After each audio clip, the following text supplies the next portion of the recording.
Hey everybody, how's it going? No live today. Schedules don't line up, so instead, I'm doing some more Forge. I've got a idea of a deck I want to build, and so I'm gonna try and kind of push towards that. Uh, and that's basically it, you know. So, uh,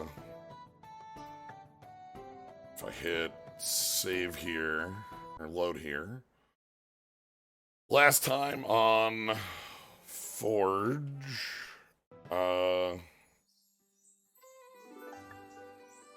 we were playing main deck, a green ramp deck that was very much doing some funny Days of Calamity nonsense. Very easy to win with Crater Roof Behemoth, this deck. It's also very, has Forge Adventure Mode gotten even more impressive since the last time you saw it? If the last time you saw it was a month ago, yes, absolutely. If the last time you saw it was the last time I streamed it, which was, about a week ago, I haven't downloaded a new client, so I don't know if there's been changes to it. Anyway, the plan for today, though, is right here. This is today's plan. We fought a cat at some point, and we got 4 copies of this Savannah Lions. Kemba's Outfitter is a arena card. So, okay, if the stream you're remembering was a long time ago, there's been a ton added. There's quests, there's a lot more different variations on opponents, there's a lot more variation on stores and such. It's been a lot.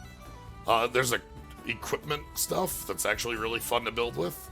And when I say equipment, I mean you have like a bunch of equip slots and stuff that like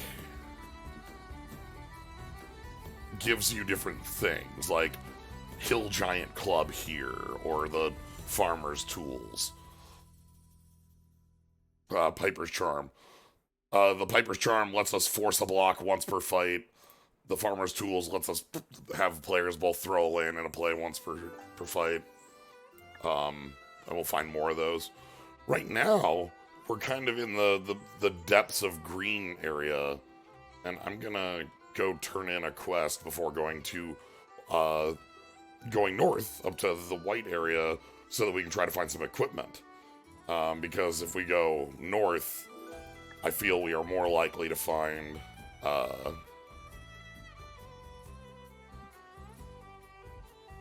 you can't get here from there. Alright, let's just teleport to forest. We'll come back up to there.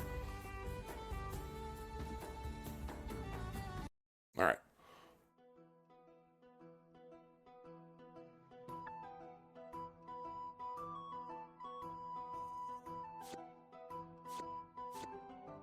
Ooh, Naff Asp. Yes, now this is a magic card.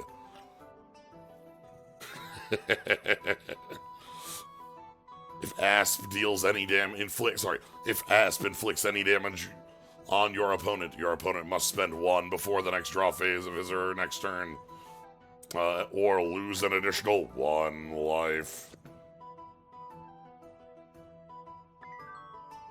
Alright, so, like, we get different quests from these little huts, and you can see the town, these, like, these things show us all the different, like, bits that are shops, like this, the goldsmith, these are all gold cards, This up here is all squirrels.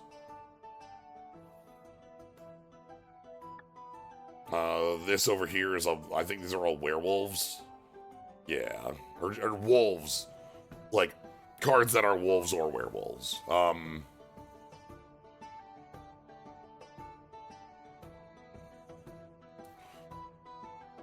What the hell is this?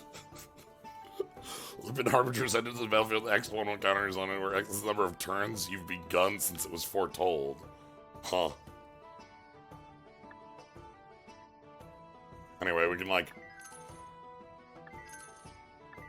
These gems are used for our abilities and in combat off of our equipment. Celestia. Hey, Behemoth Sledge. You were an ass kicker earlier this week.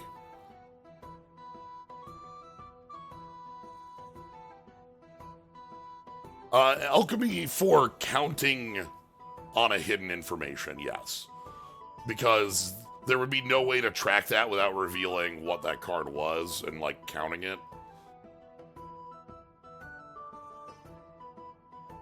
Well. What do gems do in shops? This.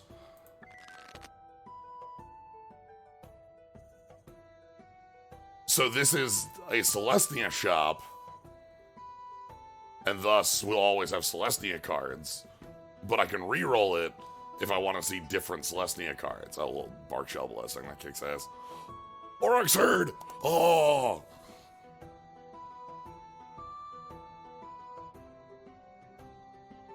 So, things like that. If there's a specific card we're looking for, we can kind of roll a shop like that. I'm gonna head up to the Green Castle and see if we can't play in any sort of little events or find new stuff up here. 10 hit points, no events. Alright, this is the Dorian the Siege Tower house. So Dorian the Siege Tower is an absolute favorite of mine because of this card. You can see this printing here, this full art Dorian the Siege Tower. Down at the bottom says champs on it. This was given out at there used to be a set of promos that were given out as full arts for top 8ing what was effectively called states as an event. And this was the first competitive event I ever top 8'd. I'd say competitive. It was competitive in the sense that I drove 2 hours to play in a 7+ round event. Not like Pro Tour level event. But my prize for making top 8 was this copy of Dorian the Siege Tower that still sits in my cube because, like, it represents, like, the beginning of when I played Magic, like, very, like, seriously. It was pretty cool. Steel Moon Cavalier's an ass kicker of a card. That one's very good. Crime and Punishment is quite good. Crime is 5 mana, put a creature enchantment from grave.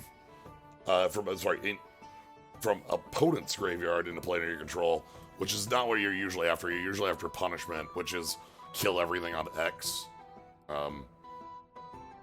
It being Pernicious D level, kill everything. Anyway. But yeah, so this Doran specifically has a lot of, like, meaning to me. Cycle of Life.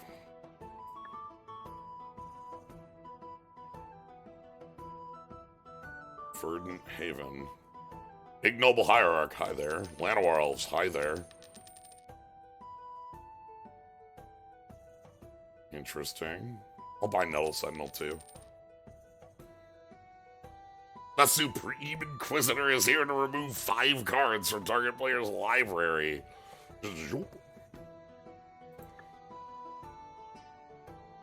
Okay.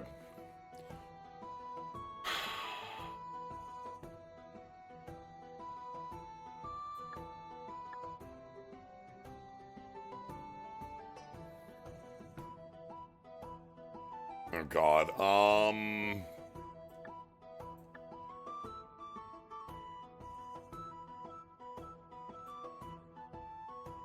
All these sets. What set is the hammer in?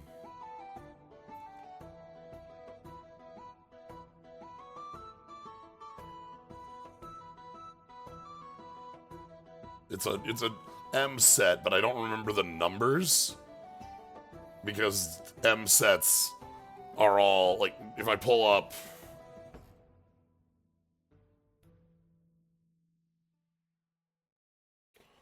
Core set 2019, 2020, 2021, as well as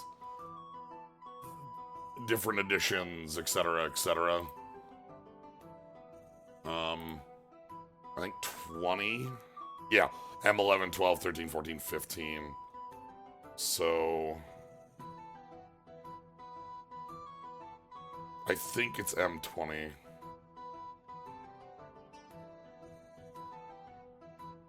Uncommon. 4 possible cards.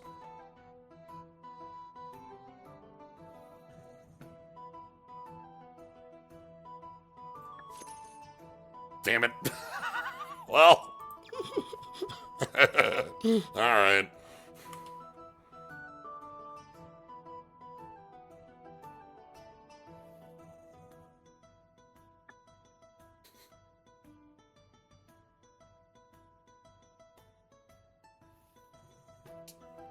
Ooh.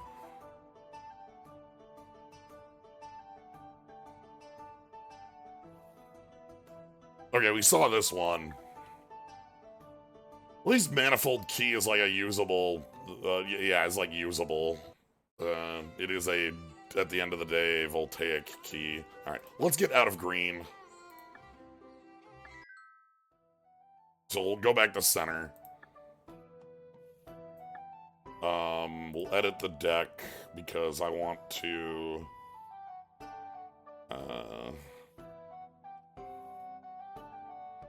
Actually, no, we'll just leave this as is. This is the deck we're going to run for a little while we're building the deck for today. And the deck for today involves us going north. I think I need to be a bandit. This is a bandit. This is a bandit. I haven't cleared the green arena, but, like, that's not on my... That's something that could happen today, but I'm more interested in the other... In my, my quest for hammers. Anyway.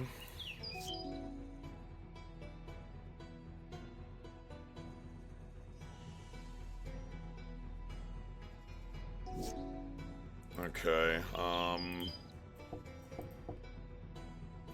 here's Yorvo. Yorvo's here to be big. Corsair Crucifix. Okay, Kogel on top.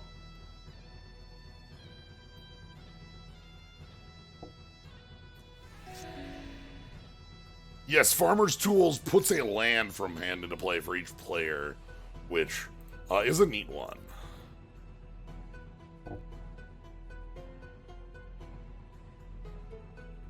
Yeah. Alright. Laterals on the top.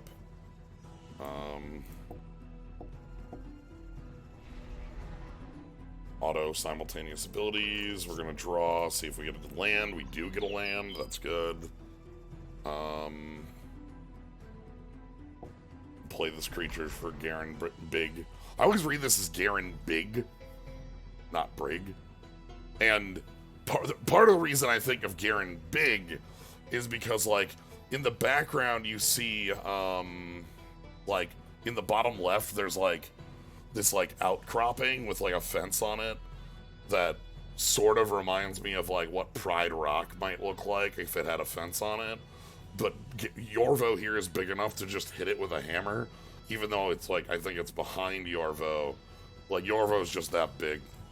So it's Garen Big.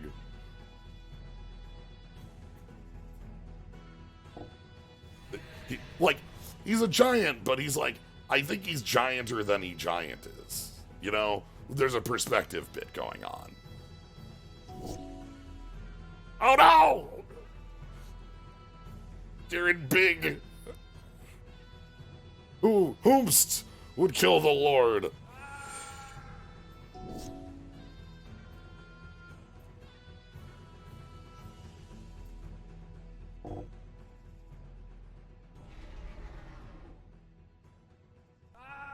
How recent did this game go? Lord of the Rings cards. It will literally have, this gets updated, like, near daily. When I downloaded the updated, it was updated like 2 days previous. The only thing not in here, I believe, is the tempt cards, and that's more of a like we need to get these working still thing. Like if I remember the cards that are in here and are not. Like I don't think we can find anything that tempts us by the ring. Because that involves like creation of an emblem that like isn't an emblem. It's a rules wise, it's a lot. Anyway, Shadow, brute force. Yeah, Dune Rider Outlaw. This is a color shifted version of the oldest Slith. You flip around the colors on it from green to black and black to green, and you get Whirling Dervish.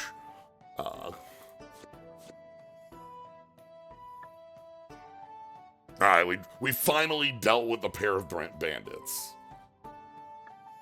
Oh, and because this is our first quest, we are given a little tutorial on it. Sensi mission uses every printing. There's the card, the deck I'm trying to build for just is an alchemy card. This is not a card that exists in print. Last time we played, we flipped not a chaos orb, but the star. Like there was a dexterity card in here. Secret lair printings. The art is chosen. I don't know how the art is chosen. Falling Star, that's the one. Yeah, the art seems to be chosen by like the quote-unquote rarest extant card for things. Because like we get a lot of these full arts for cards that we have, but not like we don't have alt arts for everything. But like, you know, Malkador here is it's Phyrexian-ish art. Doran is this full art.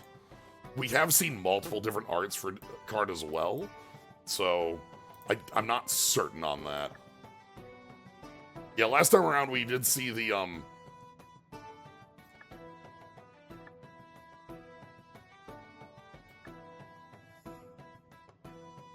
Hello? Okay, yes. I believe it's possible to select specific arts, don't know how. I tried to see and I couldn't find it.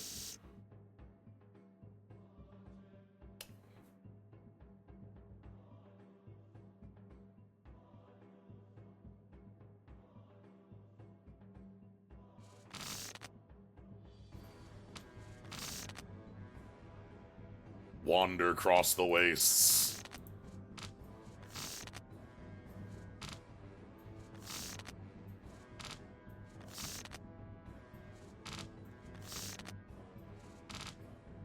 Anyway, game concede. Yes. Back to adventure. Deck. Whoops. I had an empty deck chosen.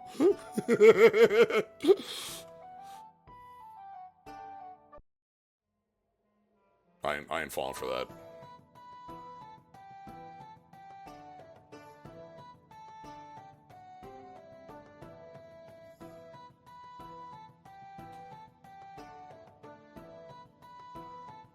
I believe it's waste because of where we are.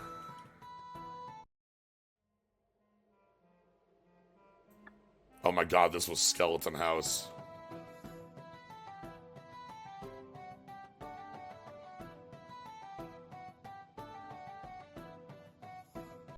We have 2 missing health.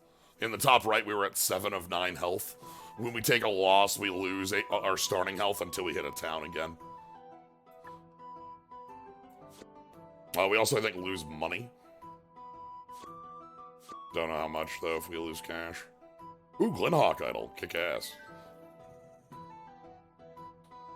Alright, let's, do what I planned, which was head north. Oh.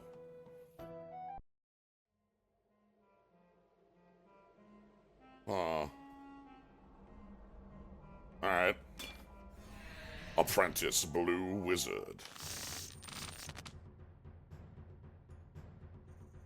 This is fine.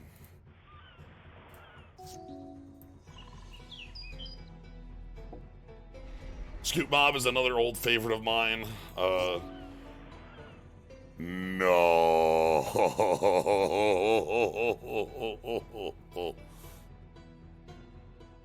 Oh, did it not change? One moment.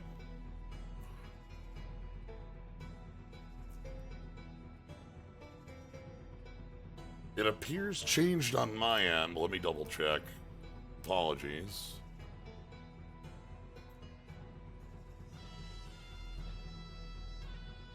Yeah, no, it's just magic. Okay.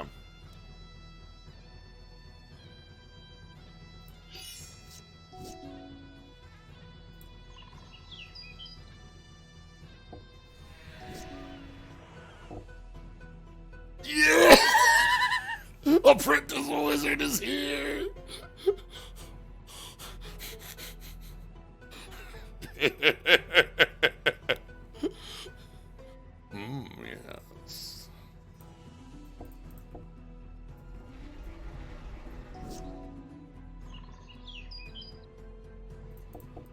Apprentice Wizard is again, the dark here, and is such a wild card.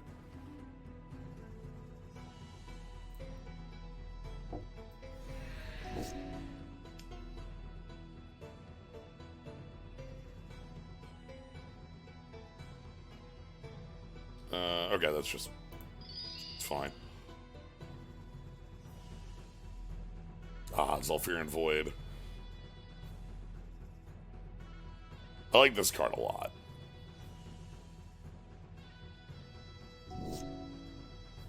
Well...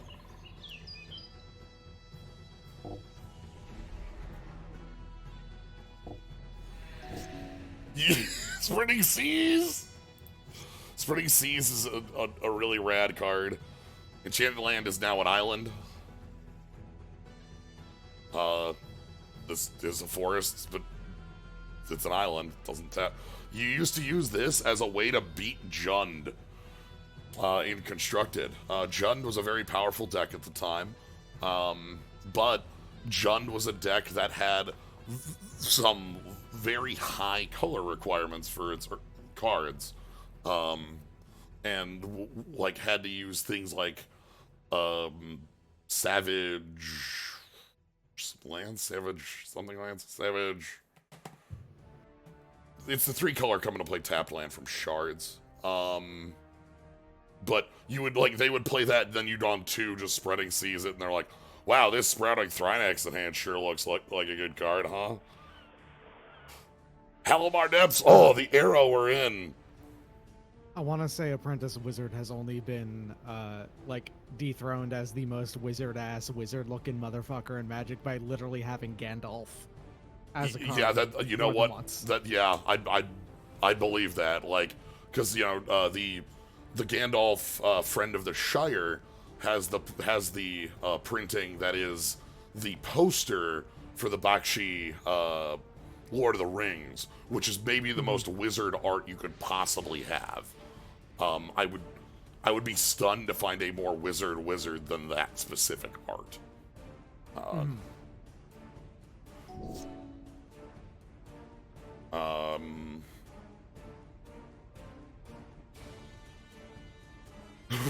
Ranking of Wizards would be too long. Ranking of Wizards would take an entire calendar day. That would be more cards than I think every other ranking combined by a factor of 10. Right? Like, something like that. Like, there's... I can quickly just look up because the it's number of wizards in Magic. because it's like thousands plus. Like, wizard There is is at least over 1,000 wizards, I want to say.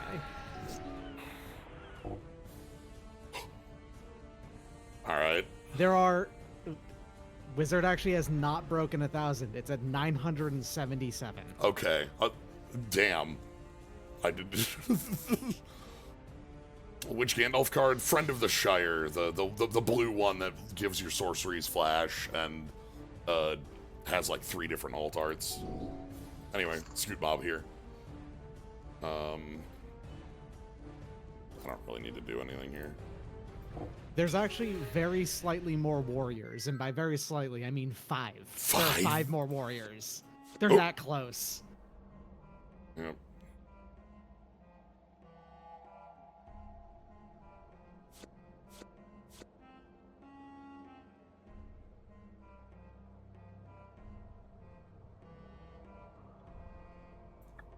Wizard. Anyway, let's get some cash. Scryfall was giving me 977, so there's a difference going on there between Gatherer and Scryfall.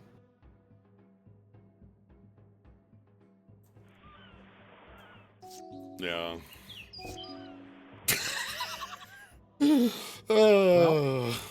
Love you, spreading Congratulations seas. on your island. Nothing will beat human. Human is definitely the most populous type by far. Human not only has a ton of cards modernly, but like on eroded creature types of cards back, you're gonna get a million humans.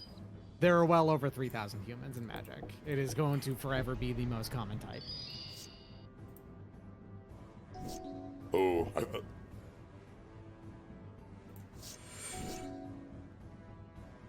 Okay, well, they found the way to counter Roflos, you know?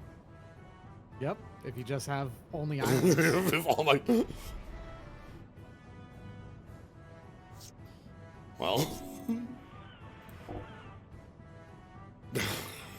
Alright, I've been whelmed.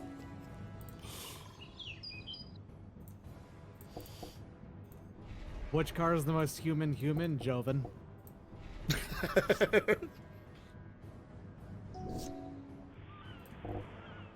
Yeah. Just look at Joven and tell me that's not the most human-ass human in Magic. That's just a guy. I know, like, I've met like 30 Jovens in my life.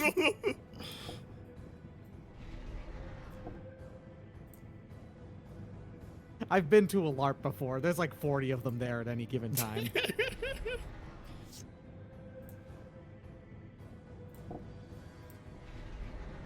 Alright, and then Glorious Sunrise. Let's draw a card. And... Oh no!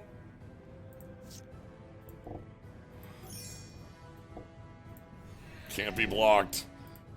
Anyway. They have... Devotion to Blue is 4, I think? No, it's 3. 3. Just the 2. Well, Okay, it would yeah, count and the your spreading seas and the as hidden well, spreading right? seas, yes. Yeah. The secret of spreading seas.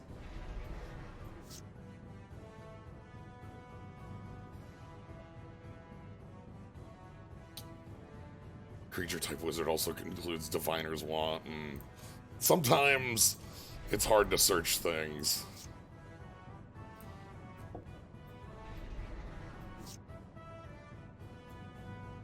Alright, creature control it +1/+1, please.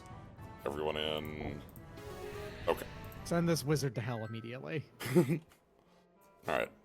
Another void. Another void. We're sending this wizard to the void. Just recently, they managed to come back. I Yeah. guess. This Get to void. hang out in former Mirrodin, now Zhalfir. Please don't think too much about Zhalfir, a piece of a like part of a continent replacing a plane. Well, it's The planes are weirdly sized in They are general. right, but like specifically when it comes to Mirrodin, there's also the like Mirrodin does seem to be one of the larger ones in general, just because it had 5 suns. it has 5. Yeah, right? that's it specifically is the sun. Ooh, this card was always nice. Nice. Yeah, tribal as a card type also does some odd things. It certainly does. All right, one more blue wizard to bully. To dumpster.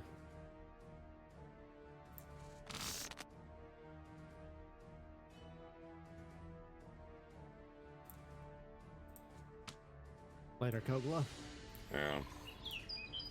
When I was briefly playing Constructed on Arena, and I was doing... When I was doing, you know, Titan of Industry reanimation bullshit, because it's just what I was doing for a while. Before I actually got the full playset of Titans of Industry, I had a Kogla, and Kogla did do a decent, like, interpretation of Titan. It's quite good. Yeah. All right. I would say if Titan didn't exist, Kogla would have been the target for that. But Titan of Industry was such a do-everything card anyway that, like, of course, it was going to be the one that you use as the primary. Nice. Okay. All right, then. Dissolve. Counter Polychronos. That's fine.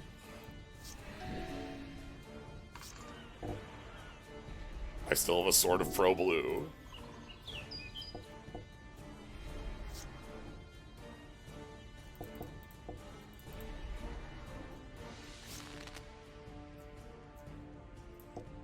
Anyway, that's lethal, right? Yeah. Yep. The Fire of Zophai. More voids. There have been many times that cancel with upside has been constructed playable. There have been times where cancel has been constructed playable. In the last 2 decades, counterspells that cost 2 are the exception, much rather than the rule. It's only been recently that we have variants on Mana Leak. Do they make cancel with upside? All the time. The most recent set in Magic had the Lord of the Rings set has counter target spell amass 1, amass orcs 1. Cancel with upside is in fact the more common version of cancel, especially in Modern Magic. And Mental Misstep. Hello. What am I? This motherfucker. This looks like a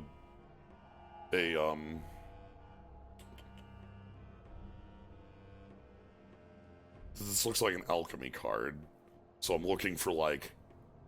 What's different about it? I'm like looking for where's the. It's not an alchemy card though, because it's not a mental misstep. It's just mental misstep. Yeah. The thing about counter spells though is that you have to evaluate counter spells a little bit differently in general. Hello, bribery. This card whips. Yeah. Is that counter spells? They cancel things, you know, and it's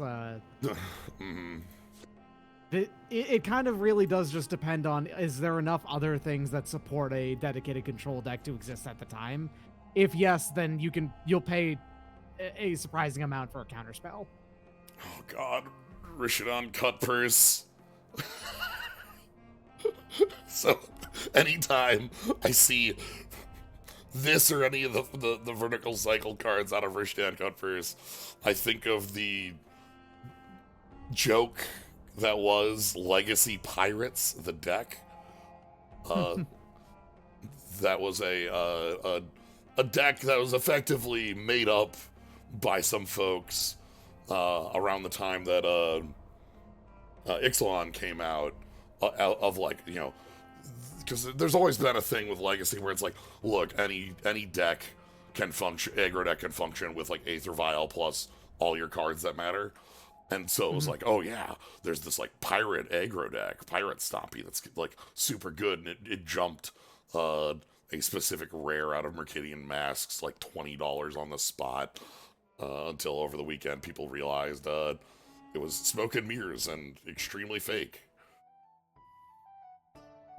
The fact that claiming the words legacy pirate Yeah, swampy yeah. should have told people Right? from the outset that that's fake as hell, right? Like, There were lists, and people were like, "Oh, but there's lists," you know.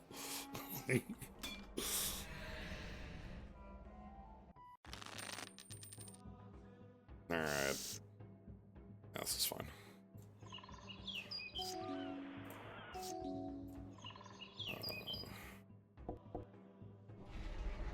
I'll never disrespect Ether Vial's capability to turn almost any deck into being something that might work.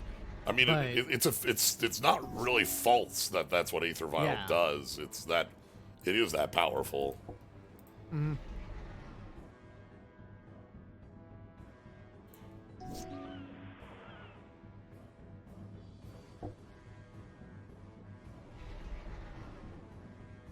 Fun fact: there are at least 5 different kinds of Merfolk enemies in this game. Oh, that's funny.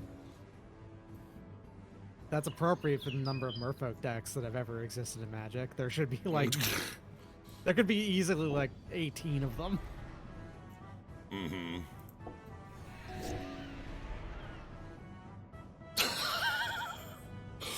Oh, Man. Mercadian Masks. Masks was a set.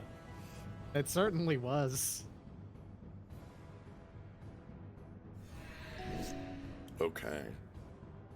Land off the top, please. Scoop Mob is getting into play. Noble Hierarch is getting into play. Llanowar Visionary is getting into play.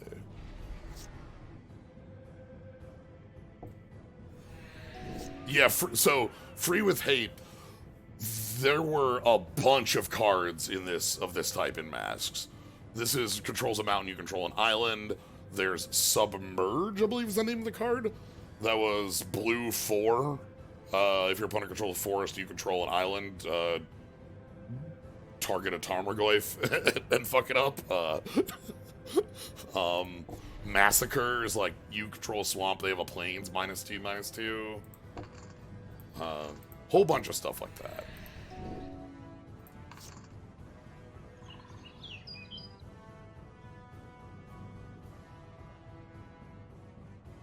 Oh, there's a trigger on the stack.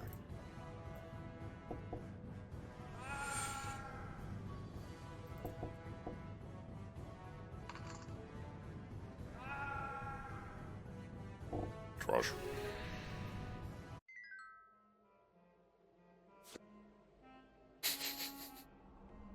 Triton Shore Thief, a 1-mana 1/2 Merfolk from Theros. All right. It was right before they were starting to do real 1-drops again.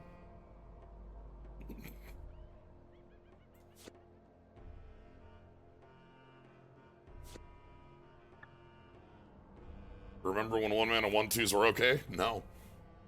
They actually never were. Like with no text? Nope. Not with... There are excellent 1-mana 1/2s in the game of Magic. Don't get me wrong. Like Thraben Inspector is amazing, but Yeah. the problem is just that one extra toughness on them almost never matters.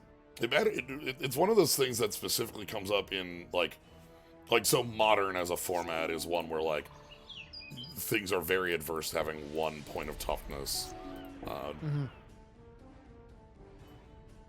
But without extra text, you're not playing that shit in Modern. Yeah.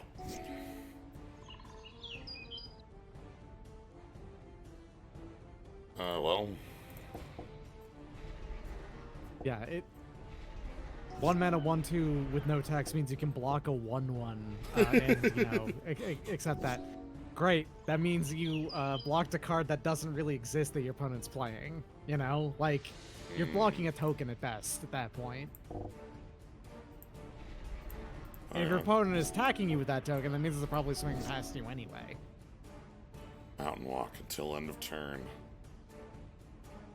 Now we're talking. Oh yeah.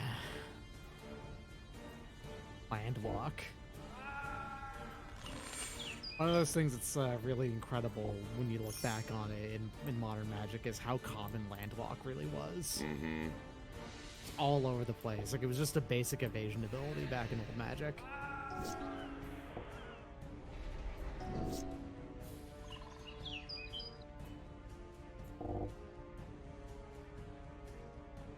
Why? Crater Hoof Behemoth. Dang, can you wait for your wall token to get +5/+5 or whatever? +6/+6? Come on, wall token, I believe in you. Anyway. Crunch. And the blockers in this case is the computer, so. But yeah, nice. the other bit is that Theros 1/2 is right next to, in the exact same set, the 1 mana 1/2 in white that's like, when this is targeted, put a heroic +1/+1 counter, prevent all damage dealt to this, which was like, yeah, fucking the limited killer. Like, that card was an ass kicking. Favorite Hoplite, I think is what it was called. That sounds right. Favorite Hoplite, yeah, there he is. Oh. Favorite Hoplite was if you pick that up in white in limited, that was that God's willing, like you just weren't. Yeah, you'd pick every single card that would target because it's like your opponent couldn't deal with that motherfucker. Okay. Removal in Theros was bad, and there was like, in black, I think the only unconditional kill spell that could kill it was at 6. Yeah. Other than like some like rares and such, Hero's like, Downfall or something. Yeah, exactly. But yeah, Natural Emergence, which is very funny because gating, which is the kind of word to describe what the top of this card does, is on creatures in this set to be like, when you play this, return a creature of its color to your hand, as like a way to both like play it over and over again, but also as like a way to like, okay, reuse come into play effects. There's a couple cards that are notable, Cavern Harpy, but this one is return to red or green enchantment.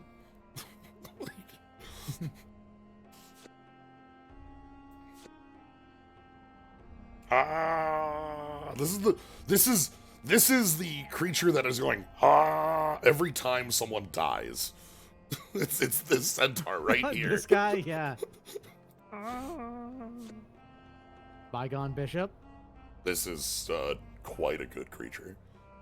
You mean the fucking Funky Phantom? We have not seen a battle in play. And no, these are the only battles in existence at the moment. The art sieges, the ones from March. There will likely be non-siege battles going down the line, but they won't be for a few sets.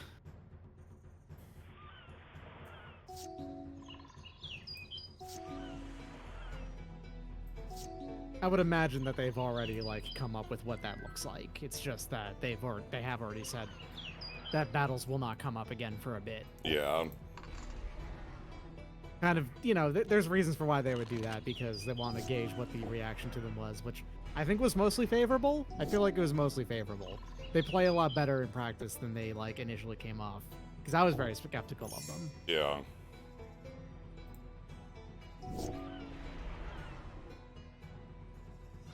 Harbinger of the Tide. I'm sorry, did they flash that in on their draw step?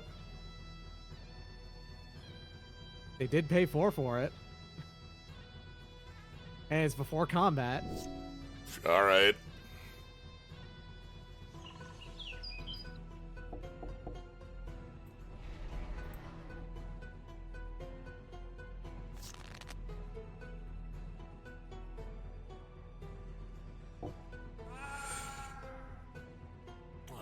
Just keep gaining life. Coralheim Commander. Ooh. That's a classic. Coralhelm Commander is absolutely one of the, you know, if you are drafting Rise of the Eldrazi and you don't know what you're doing, you end up blue-green Simic, like happens all the time. It is one of the all-stars of that as well. Yeah. This, so,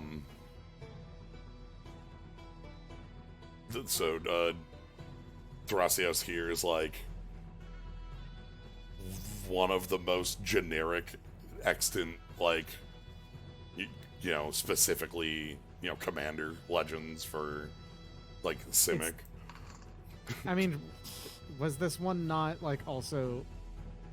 The other one, the other blue-green merfolk that had, like, the land gain life on land, draw card stuff. Yeah, there's a couple of them that fit the bill. There's whenever you, like, play a land draw card. There's,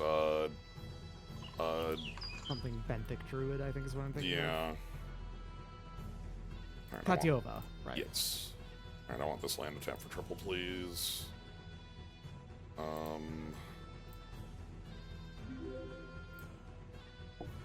Might have been better, guys. Oh, nope, that was fine. Cool. Goodbye, Coraline Commander.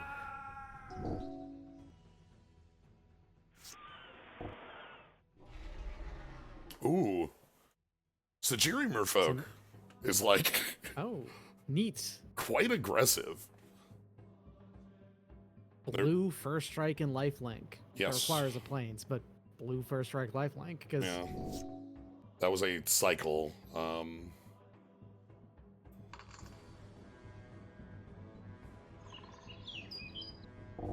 Anyway. Let's do the thing.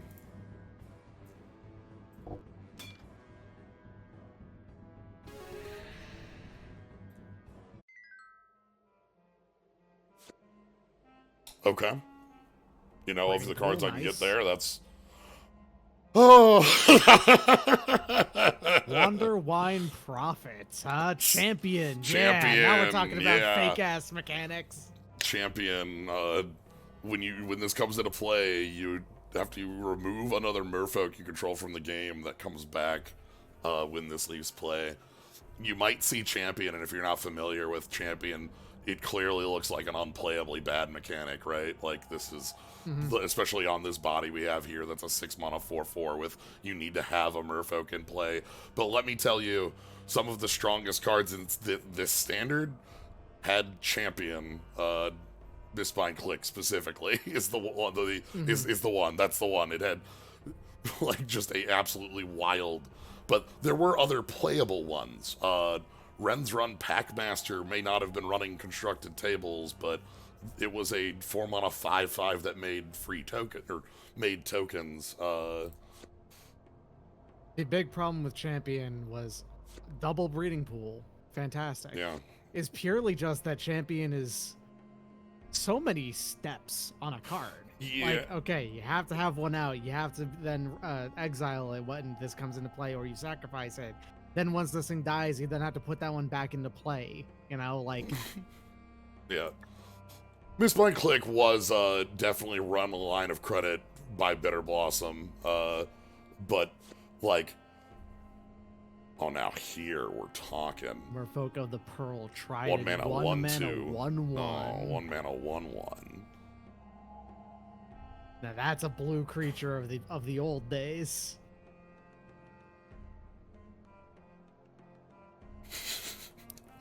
I start trying to read the flavor text in here, and my brain just starts hearing tangible skull refuses to be buried. Ooh, retreat. This is a combo piece. Yeah, Retreat to Coralhelm. I remember this guy. Yeah. This is like a combo piece with like Knight of the Reliquary plus this is just like every land on every deck. Baru Worm Speaker, what? Is apparently an invoker. You ever just... No, not even in... Well, he had no discard cost at all, just... Huh. Not a spell shaper, an invoker. Yeah. Yeah, 8 mana. Hey, Rafiq. Rafiq of the Many. Rafiq of the Many was, okay. The very first time I played Commander, way back in the day, was against a friend, a friend group, right? Yep. One of which was a vintage player, and like, another was a legacy modern guy, and then there was me who assembled some bullshit from the couple of the drafts that I had done, and another friend who had like a reasonable deck. The vintage player Right. decided, okay, I'll introduce you to commander. I'm gonna play Rafika the Many as my commander. And obviously I died like on turn 6 or some shit. So our local play group was got into EDH quite early because one of the judges of our play group was one of the judges who had started EDH. Or like was around in the group that like literally started it. And so EDH was a very sizable population of our play group for some time, to the point where in Zendikar, in Shard Zendikar Standard, which is about the era where they've mentioned they started taking notice of EDH as a format, and started like kind of doing tweaks to designs based on it. Specifically, Rexiel has been called out as like one of the earliest legends that was like, oh, this is something we kind of want to be playable as a general. But at our shop, we ran a standard EDH night, like a tournament, and we had because in Shards Zendikar Standard, you had enough 2-3 color legends to be able to do things like that. And I remember it because we had 16 folks show up. Rafik was a very popular choice. That's Rafik is still really good general. Yeah, that still is. Like, just if you want an aggressive one, and it's not. He's just one of the. I would say he's one of the more iconic of the just put everything on the one guy and swing in. And kill your opponent Uriel in that era, or Zur the Enchanter, but Rafik is also one that takes advantage of the 21 damage rule. Yes, pretty easily. Because like any buffs whatsoever, and you're all right. Yeah, it's just, then he just takes you out immediately because he's already off. He's already basically swinging for 8 by himself. So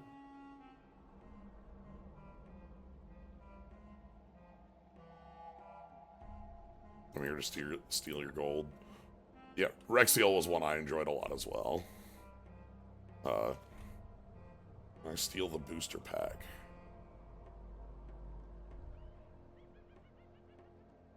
Steal the treasure chest. Ooh, Magus of the Scroll. Yeah, now we're talking. Curse Scroll in its time was a very powerful card. That's underselling. That's underselling the card. Curse Scroll was Curse Scroll was a like red deck all-star is really what it was. Even outside of that, it still was like any aggressive deck was super at playing it. Magus of the Scroll, also good. Yeah. Curse Scroll was intended to be a bluffing tool, yes. It was not intended for what it ended up being used for, which was repeated 2 damage for every 3 mana. That's also it's also funny because that's an era when it was printed was an era where like you as the red deck player had to come up with an answer for Cop Red, right? Like you had to know that was a card you would see, and Curse Scroll was here's the colorless source of damage. Yeah. Alarum. You don't see Alarum very often outside of Final Fantasy XIV. Mm-hmm. Divine Offering. This was a reprint in Scars that saw play in there as well. A lot of like equipment busting. That actually just did a random card talking on Curse Scroll. Curse Scroll. Mm. Yeah, now we're talking. That's some good chippy art. Let's go. Now we're talking. Haunting Apparition. This Most castles are haunted by intangible apparitions. Has what power? But this card. Yeah. Power equal to 1 plus the number of green creature cards in target opponent's graveyard. Yep.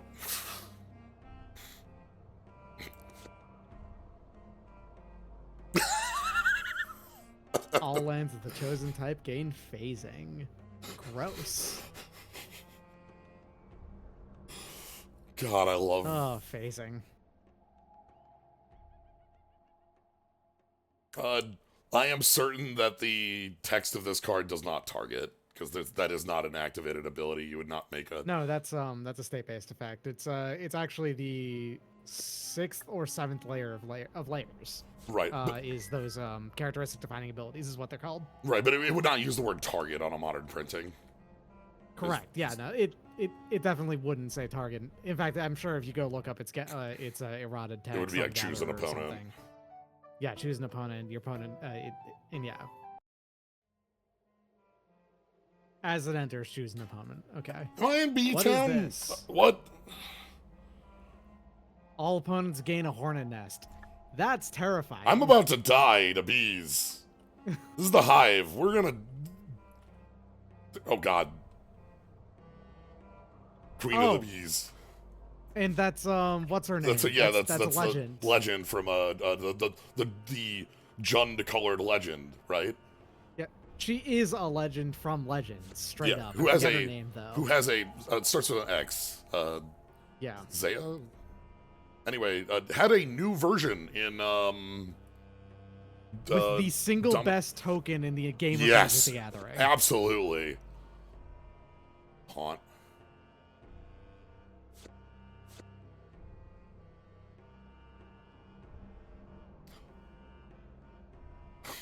Beating and a half.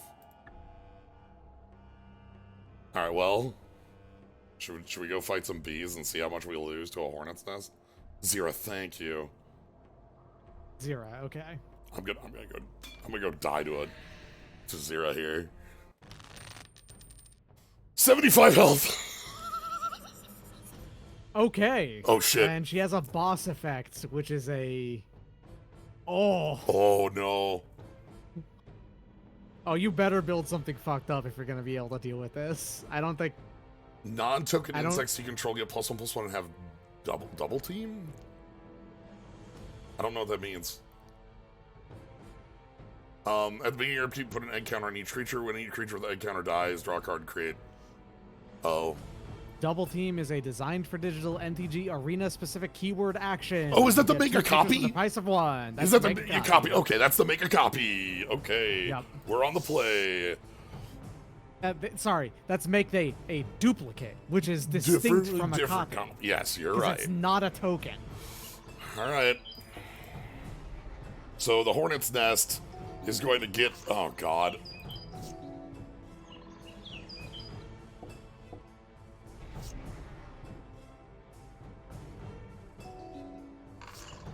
Deus of Calamity could be an all-star here. Yeah. Deus of Calamity, like, just repeatedly destroying her lands might be the way to go. Yeah. Oh, no. That's each creature? Oh, no! Uh-oh. Should have sacked that one earlier. Alright, I know how we're winning this. Egg 4, egg 3.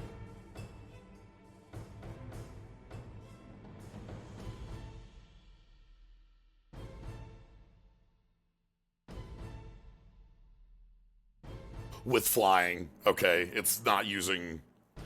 Okay. That's why I'm being hit by it. It's not using a flying... Yeah. Okay. Token. Alright, Deadwood Tree Folk. No. We're gonna win this game by doing one lethal attack with a Crater Hoof Behemoth. That's how we have to win this, right?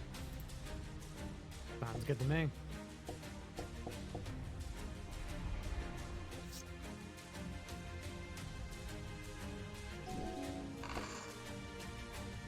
Oh no. Cut down on your Llanowar elves, which is going to be draw 5, create 5 2/2 flyers. Okay, we might be dead. I think you're dead.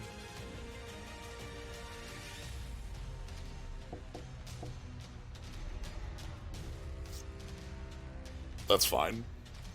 Hey,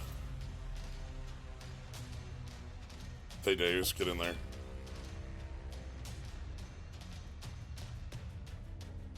Actually, you know what? Go for it.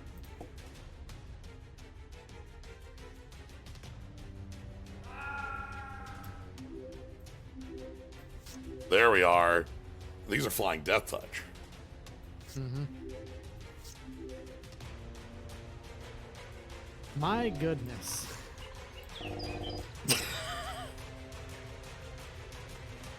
Oh no, okay, well. Well, they also gave one of them giant growth. 2 of them. All right. Actually, the same one. That's a very large bee. That hornet's gonna take you out. Okay, so the boss monsters exist to That gives us like a challenge to build towards, you know? yeah, you need to figure out some fucked up card setup that would let you take it out. Okay, these are...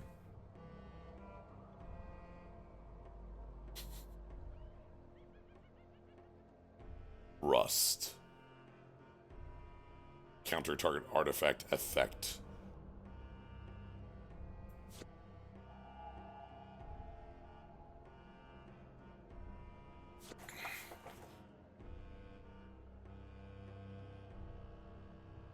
We all know the legend. Of Pavel McKee.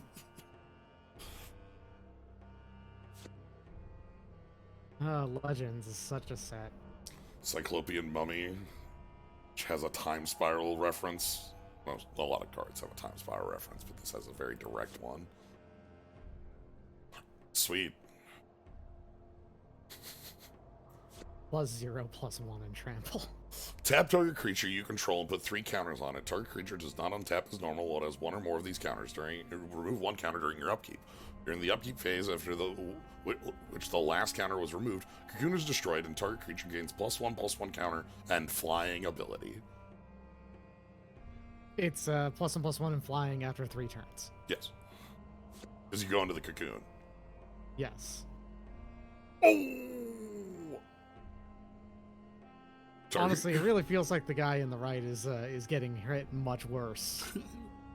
The sword broke in half.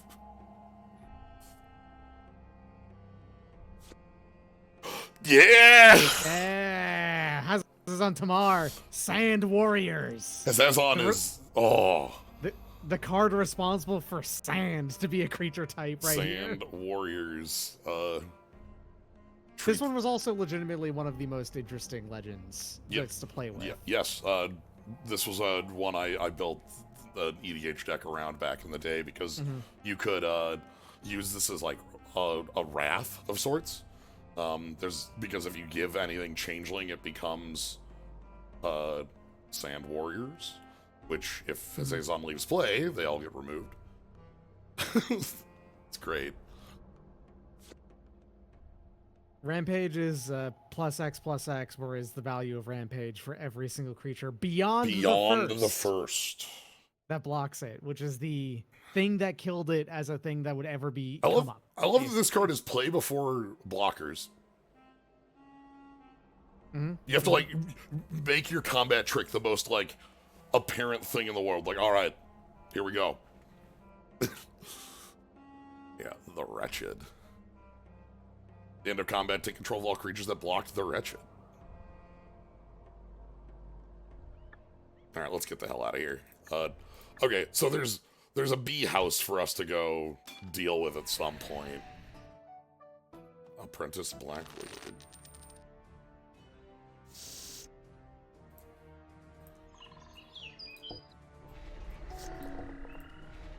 The Beetle!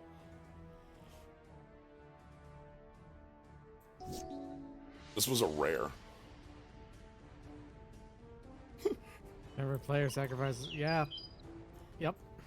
That is absolutely a black common in modern Magic, but as a rare that was a rare.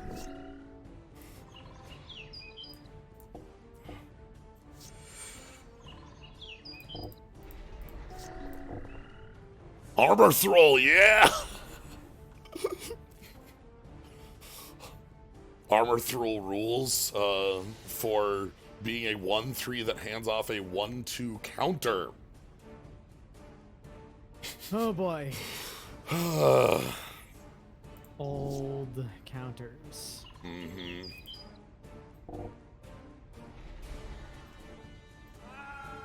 And it is a 1/2 counter. That will not be washed away by -1/-1 counters. Ooh. Mm-hmm. Now this is an ancient card. The snow forests are just there because they were the forest I was able to purchase. There was a point where I was having trouble finding enough forests to make this deck. It's extremely unlikely that you get punished by a Frail what Aces is it, Radiance or something.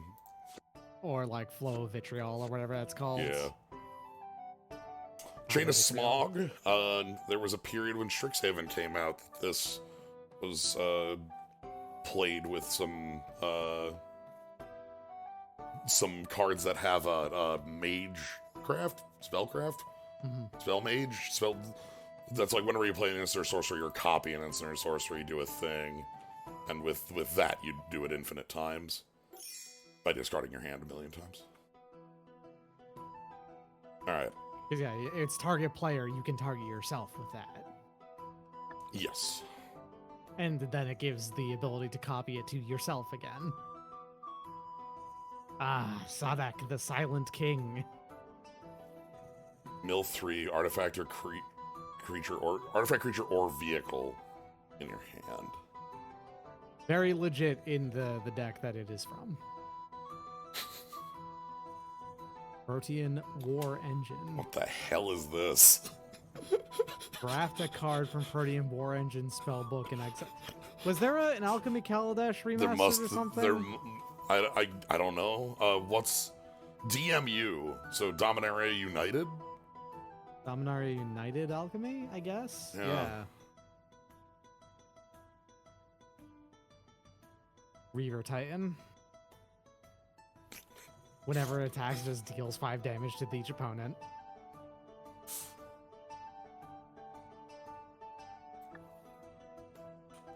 Alright. Ooh. Gimme. Arcbound Ravager.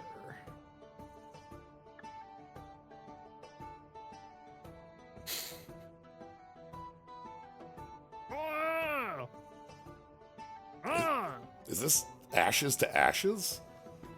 I have no idea what this is, but it's clear that he's very upset by what's going on with his arms. Yeah. I see the 5 on there, so I'm thinking, like, hit 2 creatures, lose 5 life.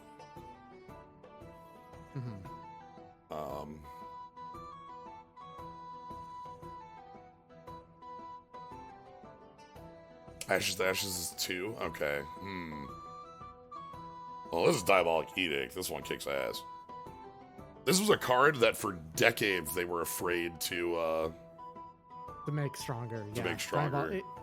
Okay, it is Edict actually was just so perfect. Yeah, like not only make stronger, but for a while even like print. So They would often print something that was not like a direct edict. It would be a like. It was often at 3, in fact. Yeah, or had what some edict sort was of. printed as. Oh, hold on. This is the. This is what we wanted. Equipment shop. Sort of light and shadow. Getting one of the other swords. No Dachi. What about that cranial plating? Blade of the Oni. This guy's fun. We're looking for hammer. Forbidden! Which hammer? Loxodon? No, 10-10. Oh, the big. I am the specifically big hammer. specifically trying to build that deck today. There. Colossus hammer. There it is. All right.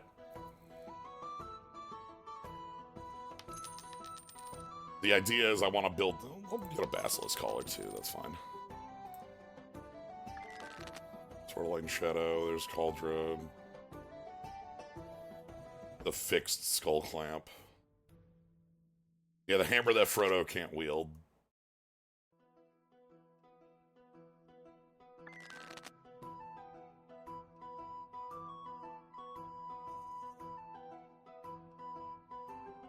Onaganata. Sword of Hearth and Home. That's another sort of. Yeah.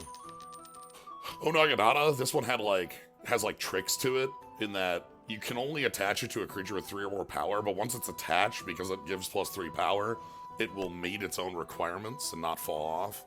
So you can you would like trick a creature's stats, usually with Bushido.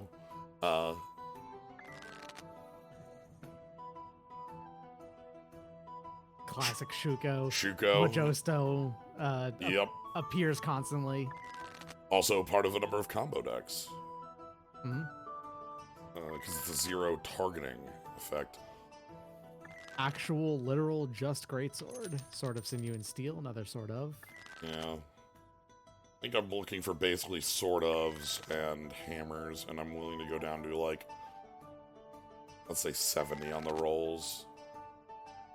I already have a Lion Sash, I don't need more. I just need the one.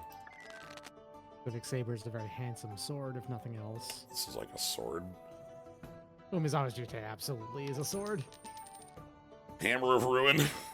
There's a couple pieces of equipment that destroy equipment that allow colorless artifact destruction.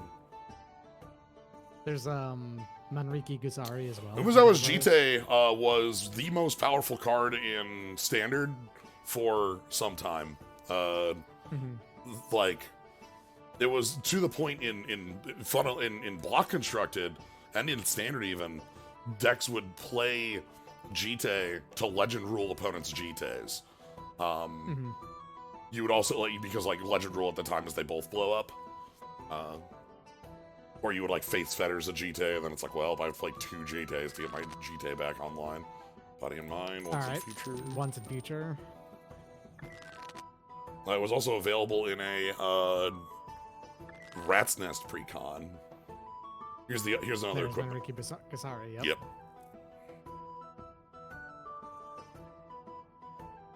Oh, that's cute. Flying Ward 4. Yeah, that was not only when Legend Rule was global and not per player, that was when it was changed Sinew and Steel. to that. Did you already get a Sinew and Steel? I did get a Sinew and Steel. I think you did. Yeah. That was when it was changed to that in Kamigawa. The Legend Rule was changed in Kamigawa after watching a Pro Tour finals or semifinals where a player slammed down an Akroma and the opposing player is sitting there on Akroma in hand, able to do nothing as they die to Akroma. Just like, well, this sucks. Because at the time, the legend rule was first legend always stays. All others die. Shaman equipment. Horn Bite Staff. Ooh, shaman equipment. Yeah. And here's coat. Small corslet of Mithril, worth more than the entire Shire.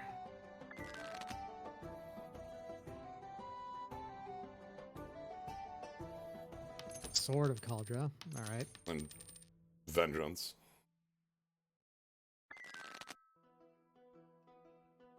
We did pick up a Hearth and Home. There's so much equipment in the game. Oh my goodness. Colossus Hammer. Colossus Hammer. There it is. Alright. That's Hammer 2. It's 2. The Hand of Vecna.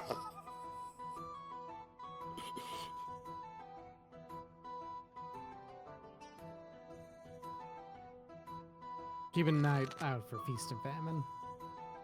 This is an old favorite of mine to put on a Doran. A World Slayer. Zangief's favorite weapon.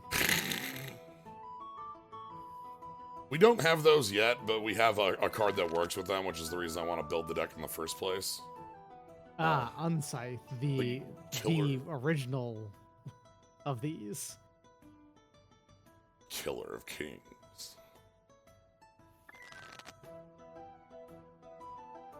Embercleave. This motherfucker. That's for a different deck. But a second Embercleave. That's for a different deck.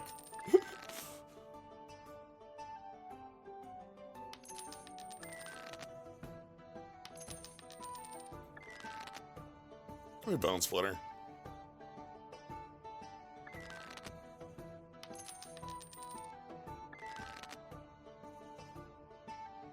Vorpal Sword. Light and Shadow, if you don't already have one. It is also Light and Shadow. Yeah, It was one I of the did, weaker swords I did. to begin with, but okay. What's the deck being worked on? The deck being worked on is Mask of Grizzer. specifically a hammer deck, which we'll be building as we go through the upcoming area. Oh, I went quite under You're where. far beyond what you said you were All right. going to, yeah. That's okay. All Okay, right. now you can go back to doing more if you want. Let's head north. Let's head into the area where I can start building the deck proper. So, and that's to say up here.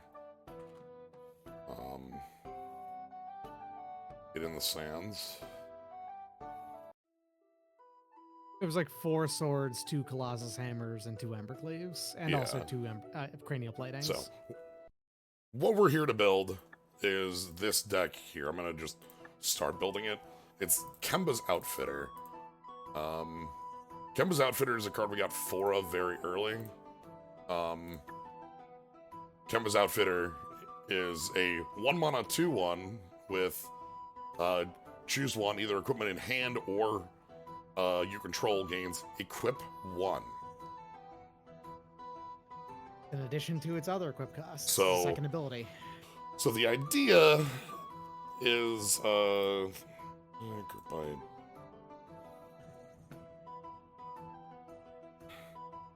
So we don't have enough of a cards to make a full deck for it yet, but that's why we're going up into the white area, so that we will find enough cards to make out of it with these Colossus Hammers.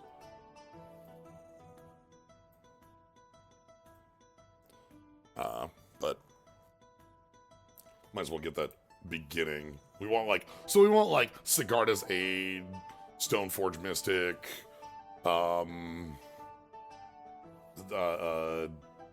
there's a number of cards we're looking for to kind of clean it, make the deck work. There's Birds. plenty of white equipment likers in the Yes. game of Magic. Protection. Yeah, the deck isn't anywhere near built at this point, so that's fine. Sliver.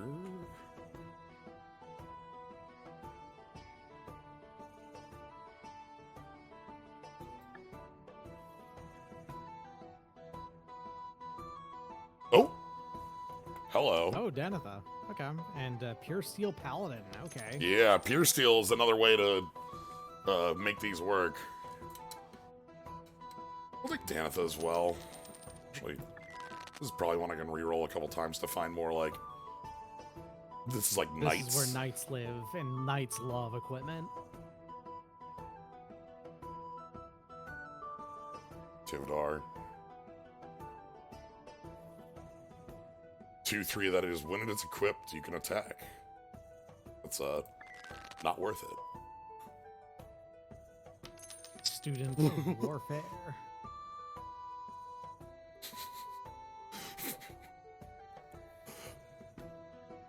Destroy target black spell.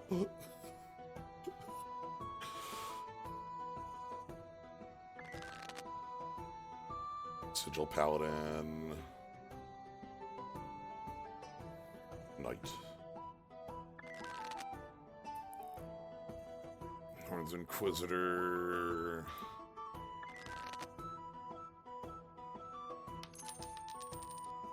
Not the White Orchid. Knights of Thorn. Bodyguard's gonna be Gotta fine. love a creature with pro red and banding.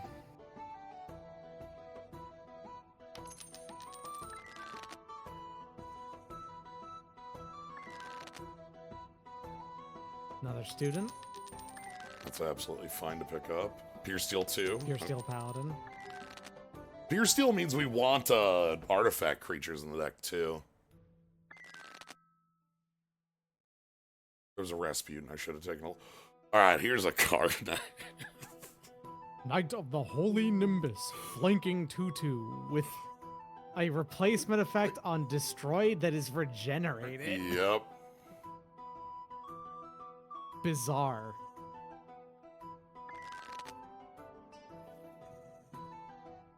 Nadar's Selfless Paladin is a D&D creature, a guy? Yeah, this is the Venture. Ah, Venture guy. Okay. Yeah. Um. Remember Sir Chandlar.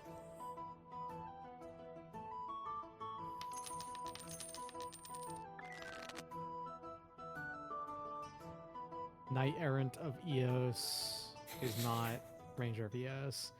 Phyrexian Crusader. That's for a different deck. Alright, let's go look at other shops.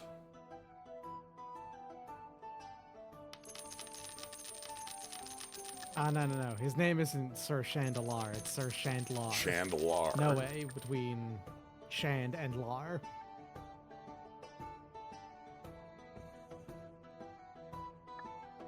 $25,482 possible cards.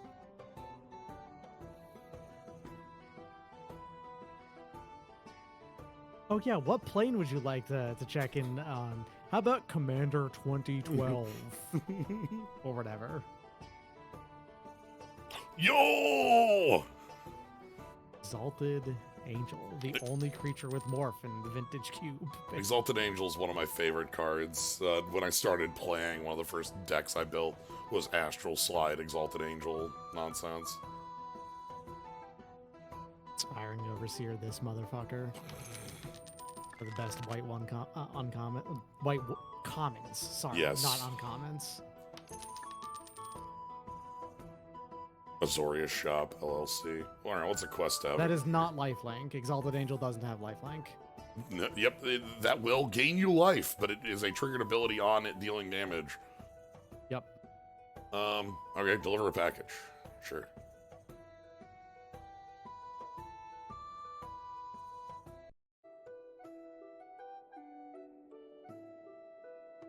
Strach the legs. Alright, let's go check out dungeons in this area. Bear. You know, there are some fucked up bears in Magic now. It could be that bear lord over here could be good these days. Mm-hmm.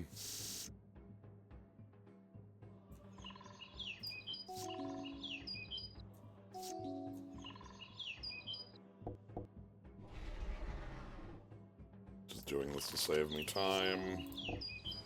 Yep. Ayola, Queen Among Bears. Yep. There's Bear.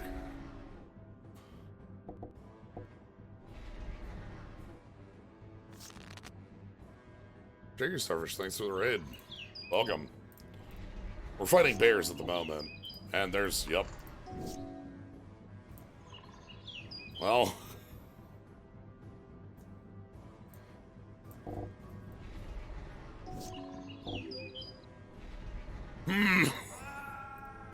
Okay. You know what? Yeah, that's fine. Thank goodness that they are a computer that Yep. makes bad decisions. Spectral Bear! Spectral Bears played and constructed because of a rule in Standard at the time, where Standard decks required you to play 5 cards from each Standard legal set, aka we are forcing you to play 5 cards from Homelands.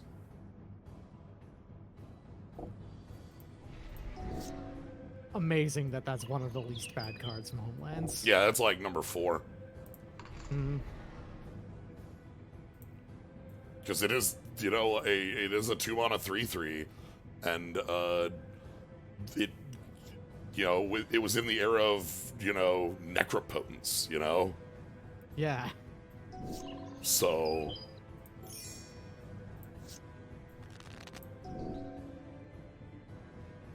what art of Bearscape do they have? That is a good question.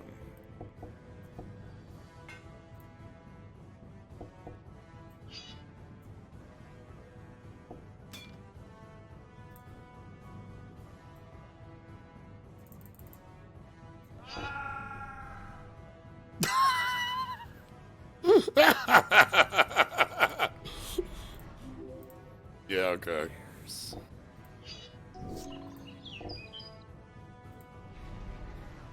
They're not even they're not playing all Snowlands.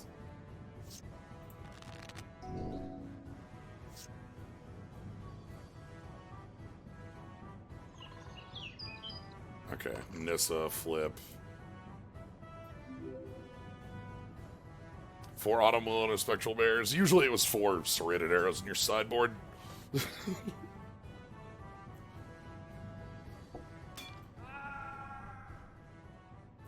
I've got a cousin who plays in who's the banjo player actually in an Irish folk band down in Australia. And at some point, they actually introduced a didgeridoo player into their band. I mentioned this purely because didgeridoo, apparently the most expensive card in Homelands. That doesn't surprise me. In the sense that like there was a kind of like didgeridoo deck that was that an MTG Goldfish deck? Probably. I might be incorrect on that, but it was very much a like you get this down and stand still and then slam down some wild minotaurs because you know the game of Magic has changed.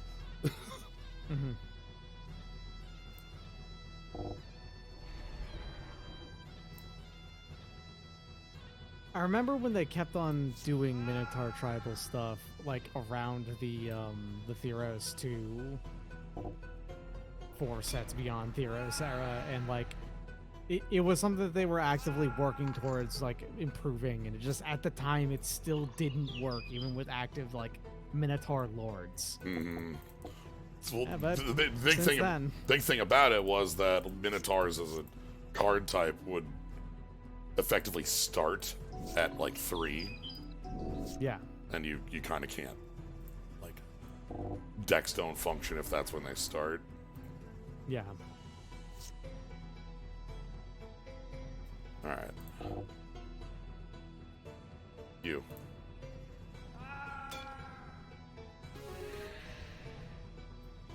This bear put up a hell of a fight. Did. Mother bear.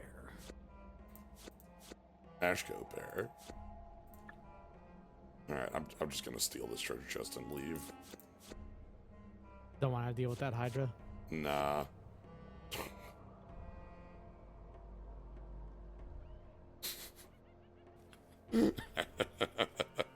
Attacking creatures become blocked by what?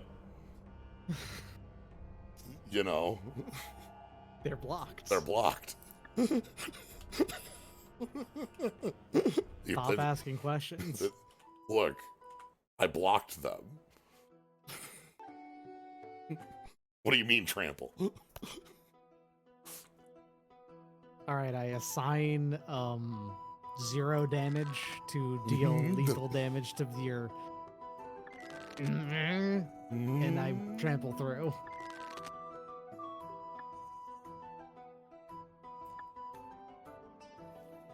I assign 0 damage to your 0 power Zalortha who gets to survive, but actually you still...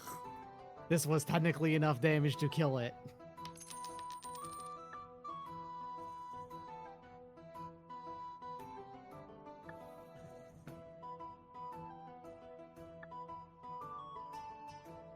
I saw Hawks, but I didn't see a Squadron Hawk. Yeah. Ghosts?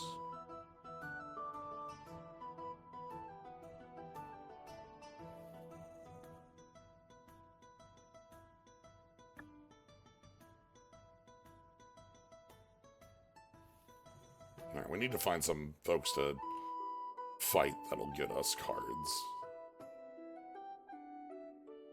Yeah, castle sounds like a dungeon that would have folks that would have...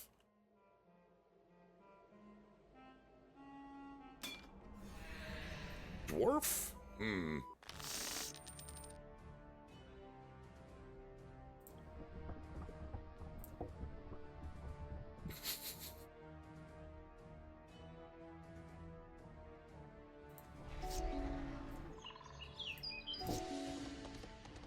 Oh no.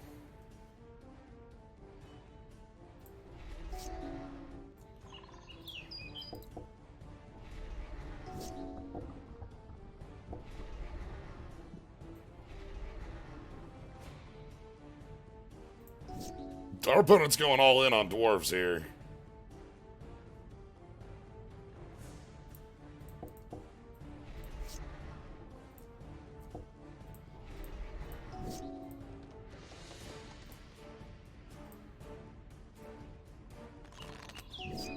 Alright. Move the Acid Moss. And then Days of Calamity. Time for a land destruction deck to take off.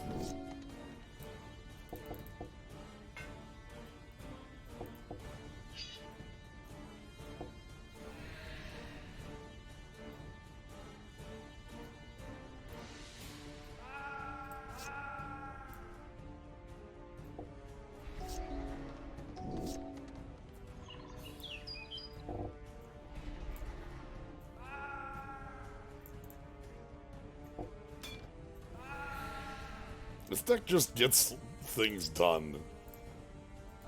It's been very reliable.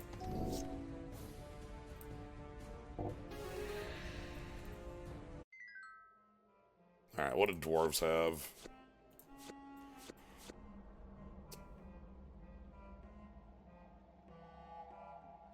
Not much, actually, you know? Escape. That's not real gold. Alright, let's find a better. Rock and Stone.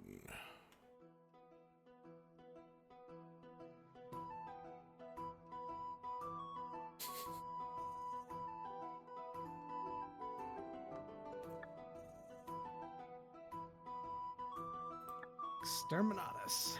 Mm-hmm.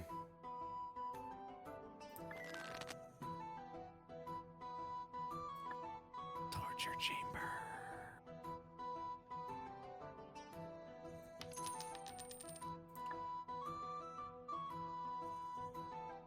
Okay.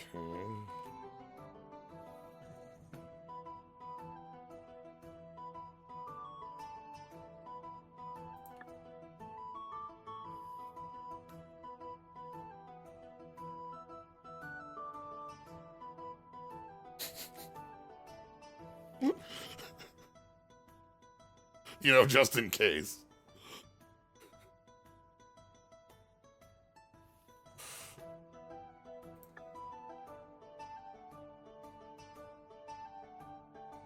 Oh, oh, right. This is the Monarch Aragorn.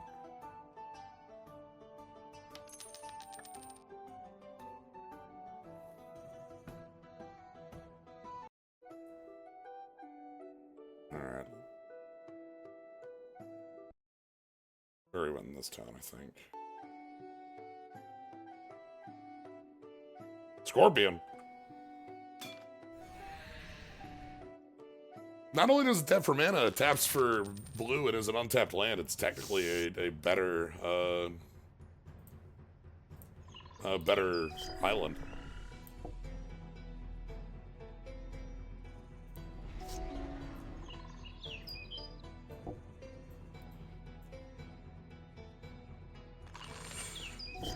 Technically.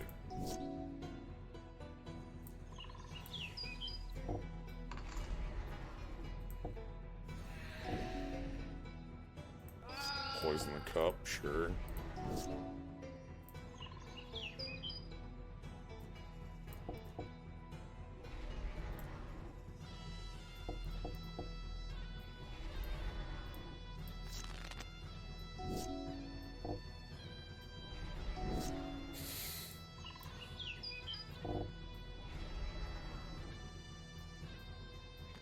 Okay, this will flip Nissa.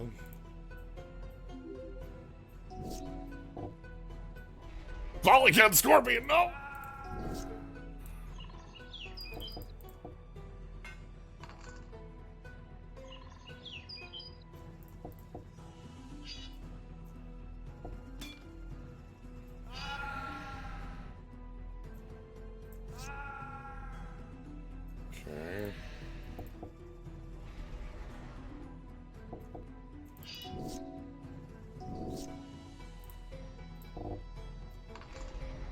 Pick up the soul again.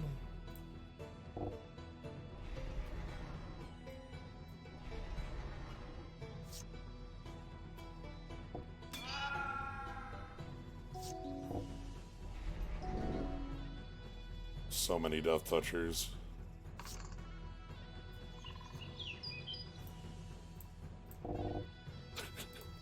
Anyway.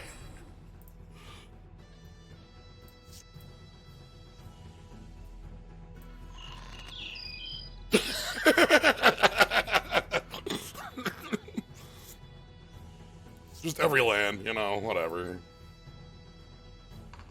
It's fine.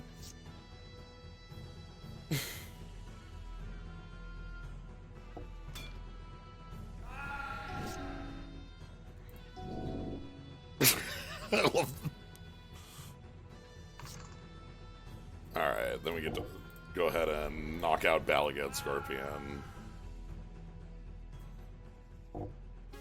There we go.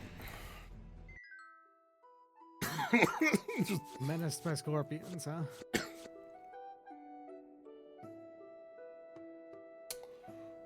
good. All your green legends gains bands with other legends. Yeah, you know, just in case. Okay, this looks like somewhere we would find knights. That looks like a knight's up there. Perhaps an Into Dreams. Alright.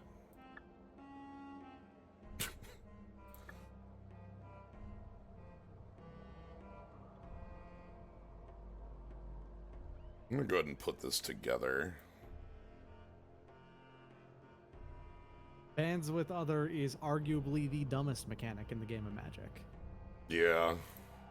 Morrow at least thinks so, because he puts regular banding at 10 on the storm scale. Therefore, it's not literally impossible for it to ever come back.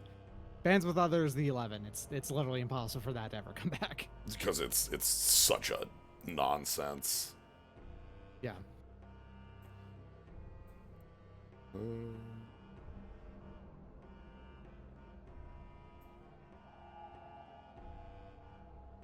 Gideon. Lyra at the top. Exalted Angel for fun.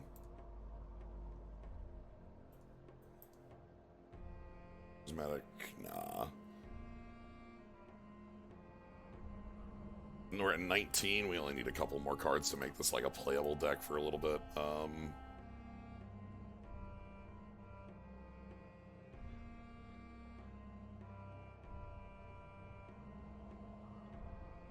Hammer 2. We'll put some swords in here.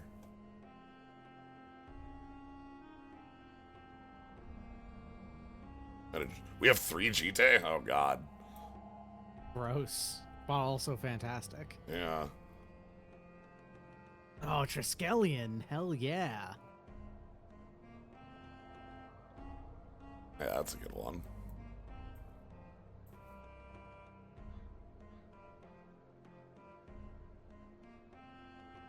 I find it hard to decide which I think is the best of the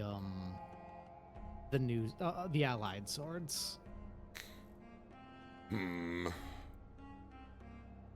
I vaguely remember thinking that Forge and Frontier is pretty good of them.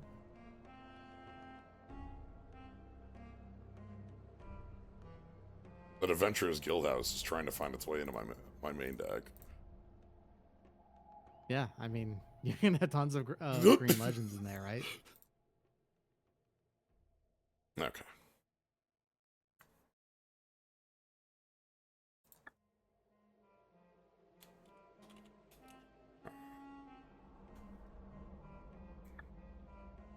Jump, motherfucker.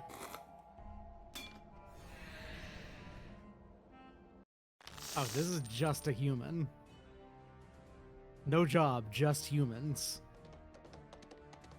I'm going to assume thematically probably soldiers. Yeah. Well.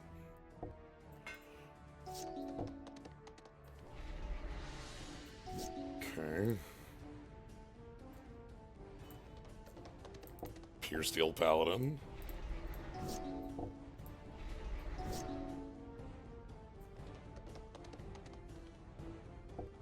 Alright, so next turn we get to play a pair of...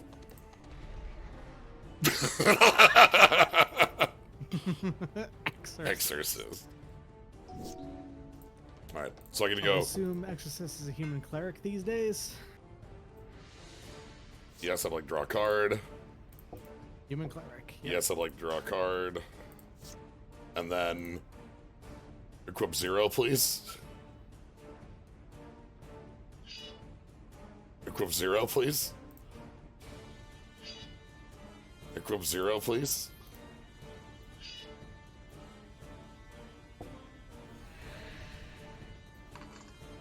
Well. Seems pretty good. I also see a board of things that die immediately to GTA activations. Yeah. Oh, that thing makes it. Hammer! They did more or less. For what it's worth, they did more or less rework banding. That's kind of what,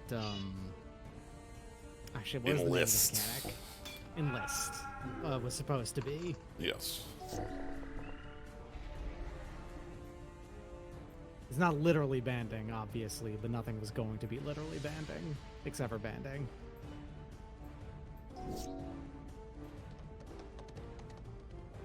Okay, so, the deck does function. It needs some pieces, obviously, but we'll find those as we...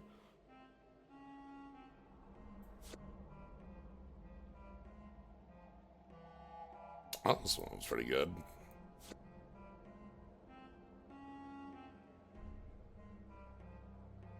Huh. Make an army and then it has flashback if you control no creatures, huh? Sort of.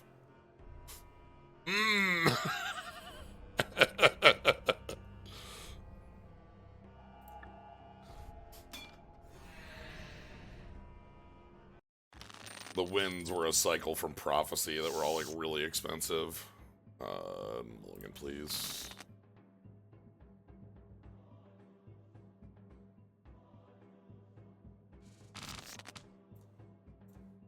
Keep.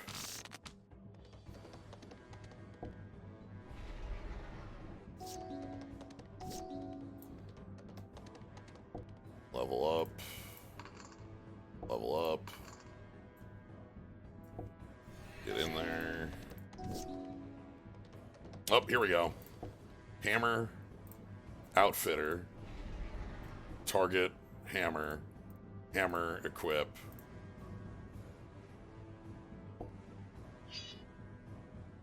In.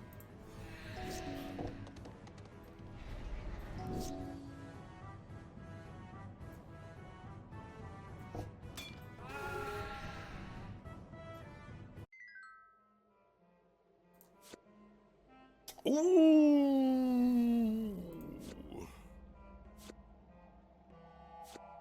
Okay.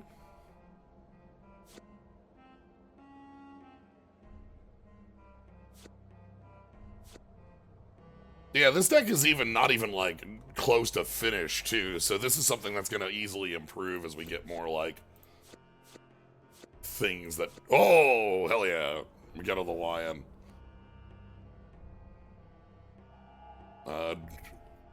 Cycle of Legend spell shapers that discard 2 cards to do some wild bullshit.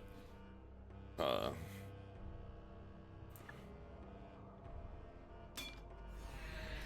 one, Wrath of Gods.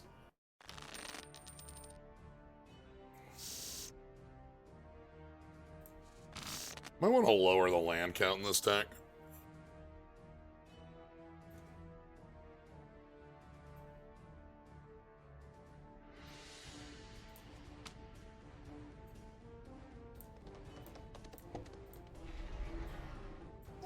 This is a deck that, like, never wants to see past, like, land 2.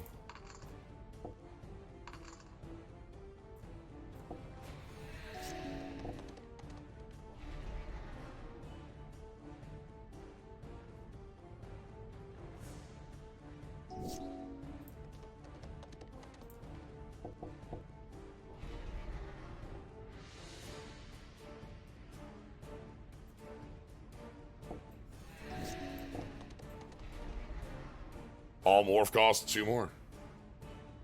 Swap a planes for another white orchid? Yeah.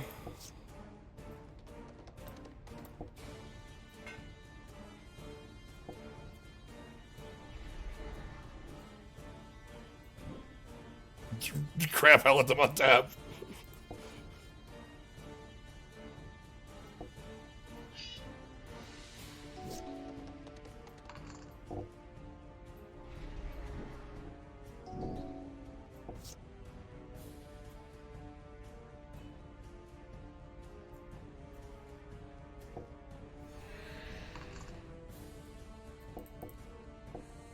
Okay, we'll hold on to the outfitter.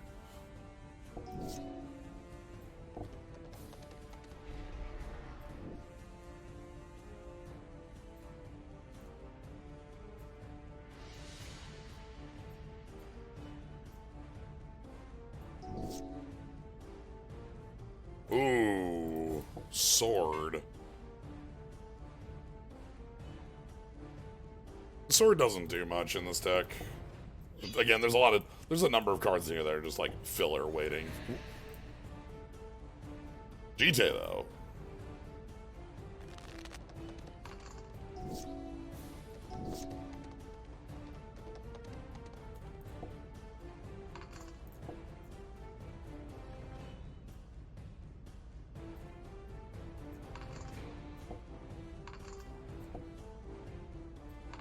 Yeah, I picked it because it's a sword with pro white.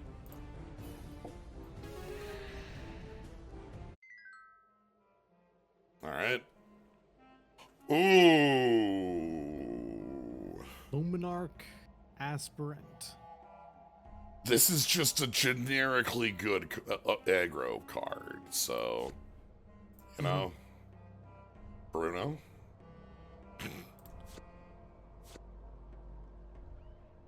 Oh, I wonder if you can get meld to get working here. Yeah, I mean, I have to. Urza meld. Yeah. I'm sure it works. I'm just saying, like, if we how can easily would it be to get to it?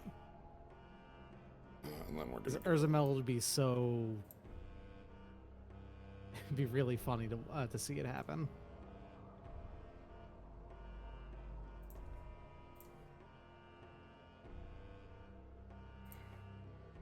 Urza meld just would be huge. Okay. Here's Knight. This one also could be kind of hard. Purely off of... There's a lot of really, really fucked up Knight set. Although, if it's mono white Knights, not so much. Okay. Okay. I mean, if they're equipment Knights, this might be the one we're looking for, too, right? Like... This one could give you some good stuff. Yeah. You know, give me a Steel Shaper's Gift or something like that, right? Mm-hmm. White Orchid, also classic. Vanellish Marshall.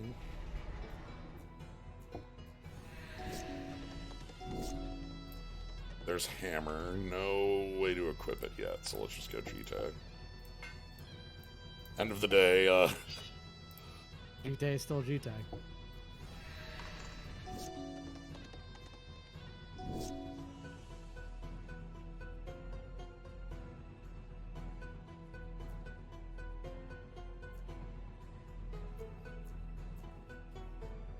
Okay.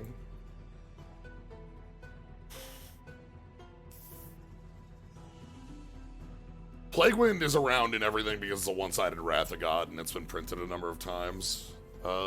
Blessed Wind is a replaceable effect. It's not the only effect that puts you to a set life total. Whereas Plague Wind is much harder to come by a one-sided Wrath of that kind. Yeah. They don't print anyone with sided rats. At least not, like, unconditionally one-sided rats. Also, put you to 20 is low, but, like, Sorin and such are still, like, extant cards. Yeah. You know what? It's morphin' time. What could he have? What? Oh, 200 decks. Oh, that's pretty low. Anyway.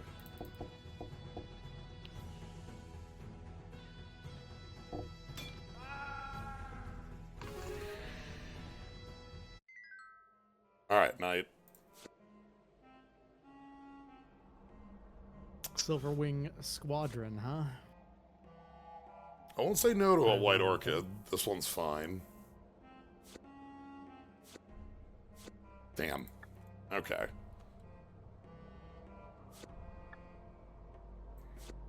You got something out of it. Yeah. Something. Anaconda. 4-mana 3/3 Swamp Walk. Cannot be intercepted. It's specifically a green anaconda, which is the world's heaviest snake. Mmm. They're big boys. Alright, we have a cave north and then a couple towns, so... Oh, another castle?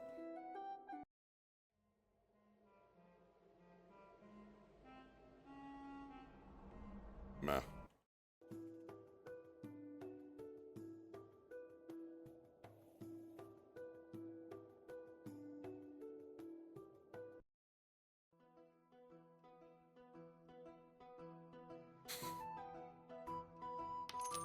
Ooh, young pyromancer, how you doing? Devoted retainer. Ah, here we are. 1 mana 1/1 with Bushido 1.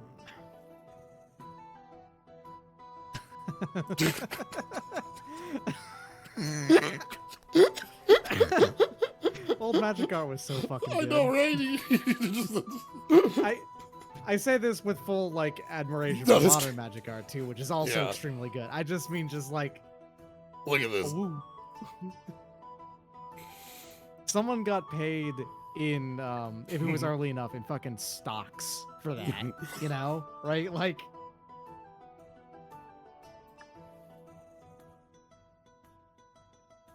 That's the good shit. mhm. Oh, Circle of Loyalty. Circle of Loyalty is the weird like night generator enchantment, right? Artifact. Yeah. Oh, yeah. We'll pick one of these up in case we end up on... Because we do have, like, a night theming in that deck. White Equipment Likers has a night sub theme to begin with. It's not 100% guaranteed, but it is common. Lovely.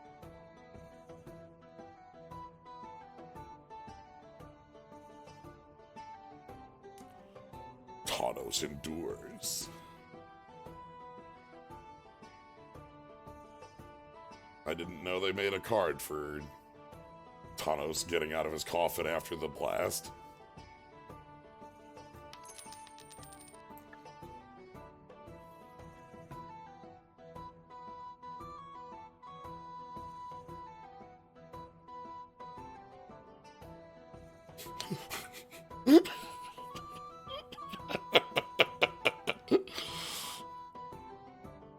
One life point.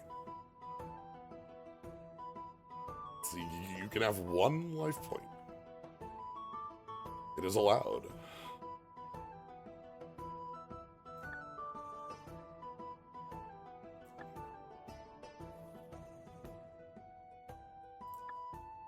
Okay. Go clean out a house. That's fine.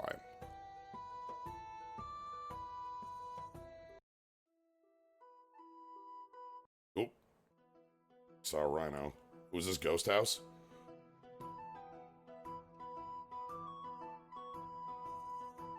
Ah, we get 100 Talon Kami. Just... Oh, and the Rusalka.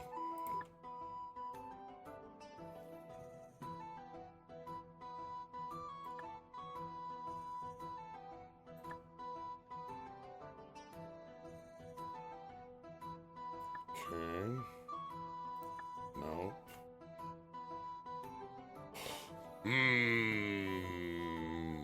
The initiative, you say?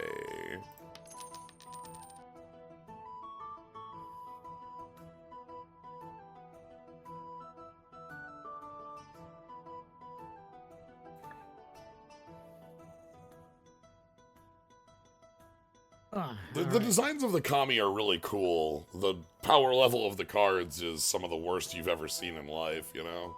Yeah, that's... The Kami are individually very cool ideas. It's just like... Also, for what it's worth, there's a bunch of other weird things going on with Kamigawa in that it's themed in a really weird way. Original Kamigawa is, at the very least.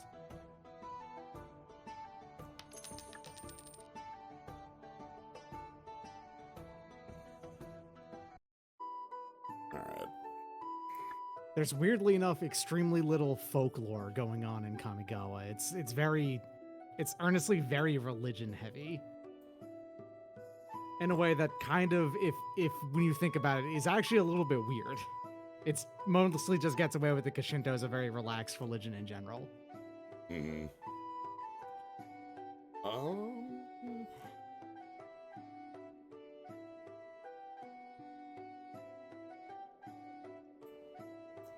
Okay.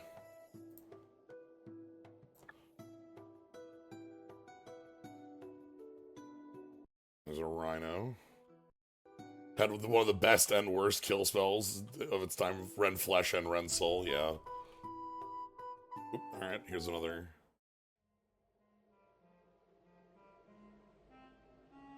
Not sure. Me.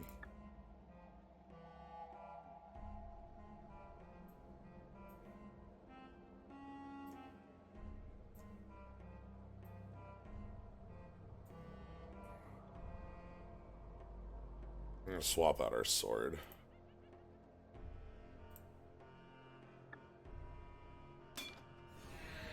Death Knight.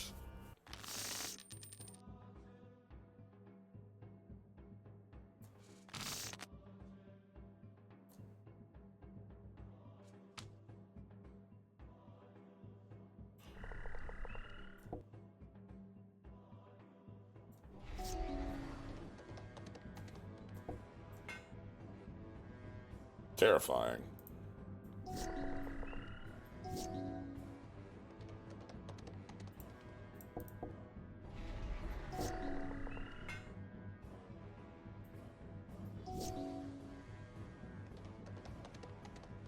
Okay.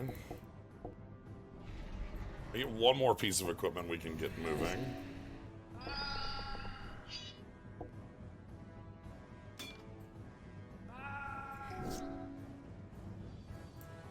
We can draw a card off this.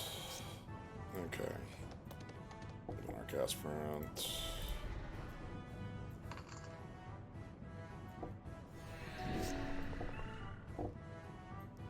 Yep, now the Ebon Legion doing its thing.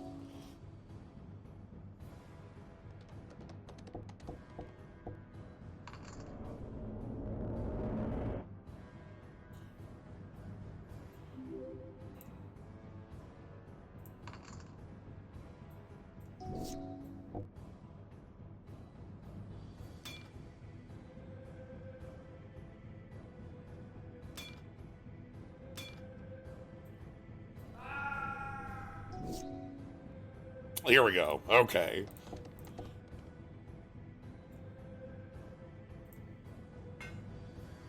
So we draw our card, and now we get equip 0, equip 0, equip 0. And you're no longer at threat of dying.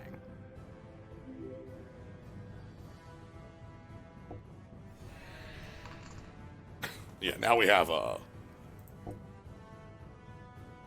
Basilisk Collar.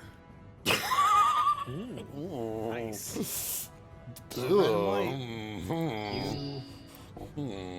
I mean, Thank goodness we you just activate your GT. yeah, thank goodness, because we didn't have this.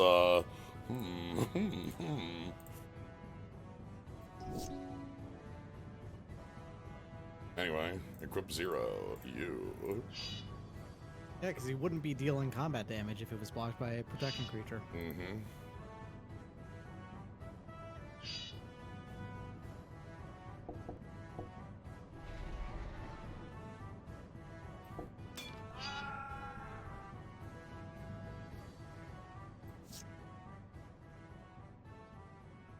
We're still in.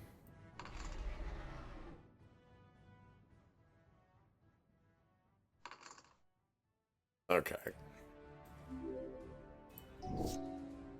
Power word, kill! Destroy target non-angel demon devil dragon.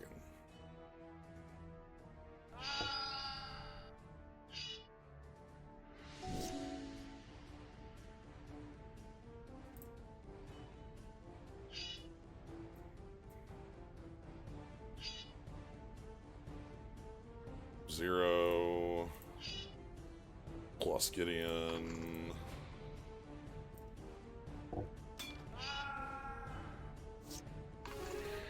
Okay.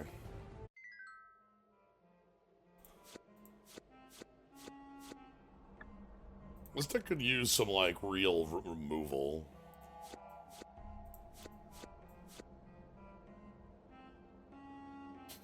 I mean, it would love a Swords to Plowshares and/or Path to Exile. Like, Yeah. I would accept, like, oust level stuff or, like, unexpectedly absent. You know, just anything to get us a little bit more of a...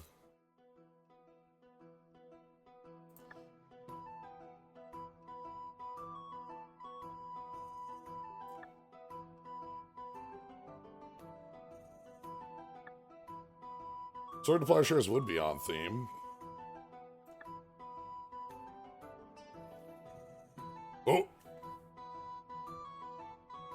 That's right, we can buy one bird. Squadron Hawk, famously a creature that is very useful as a one-of. Yes. You do like to shuffle your deck for no reason.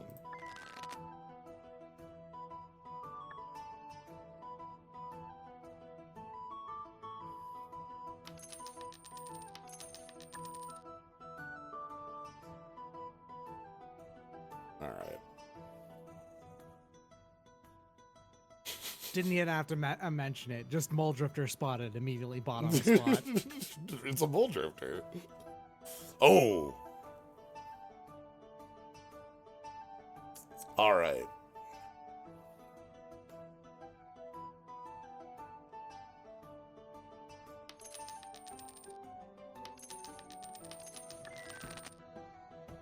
This feels like something you get a Fiend Hunter out of.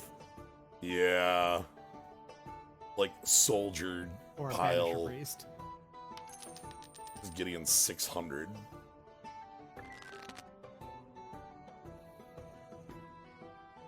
Ooh.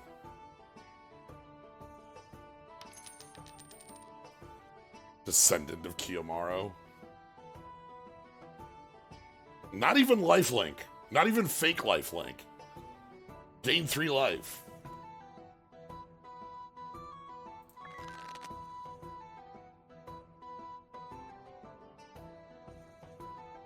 Lifelink was actually keyworded in Kamigawa, right? No, wasn't even keyword in Time Spiral. It was afterwards. Defender and Vigilance were keyworded in Kamigawa. Right. I remember Vigilance being there. Ooh. Gideon. Yeah, we can go Gideon. I want to say it was 10th edition specifically. Yeah, here's in list. Guardian Nubanavia. Oh, Future Sight? Okay. Future Sight.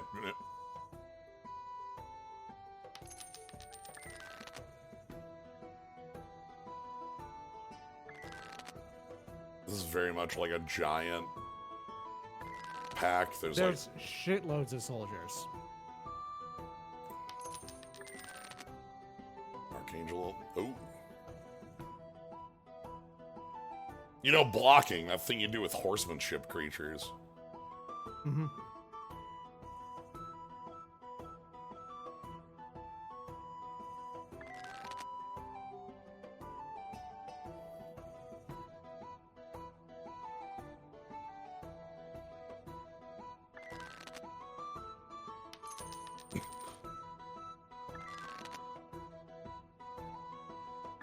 Hoping to find a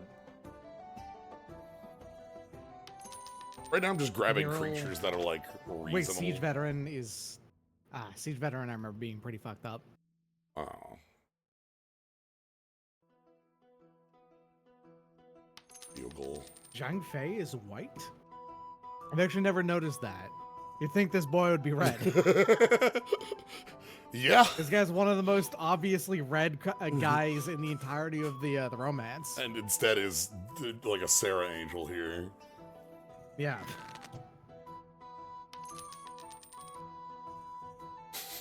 Amplify. You know, on your 4-mana 1/1.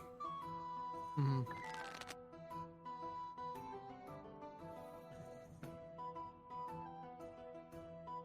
Guan Yu being mono white, that makes sense. Yeah. Did they just decide that Shu was... Well, no, because Liu Bei is blue, isn't he?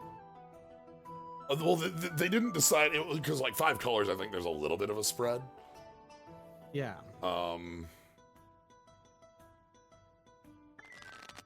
I guess they probably did want, the Shu characters to play with each other. Right. Because yeah, like here's, Yeah.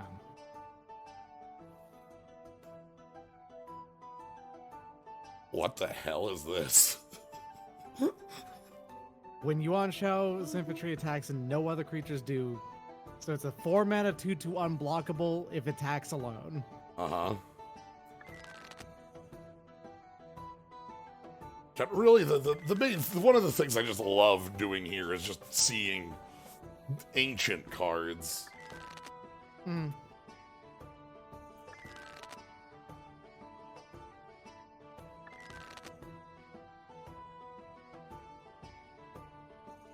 Shu Cavalry. Apparently, Liu Bei is, in fact, actually Okay.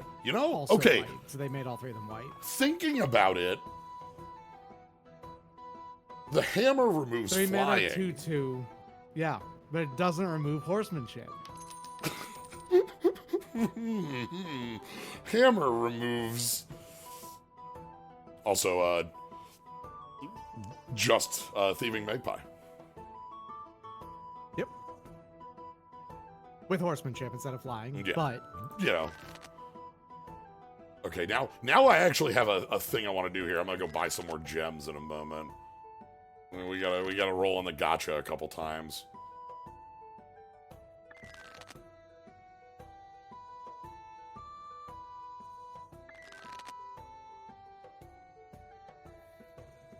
Tiny net.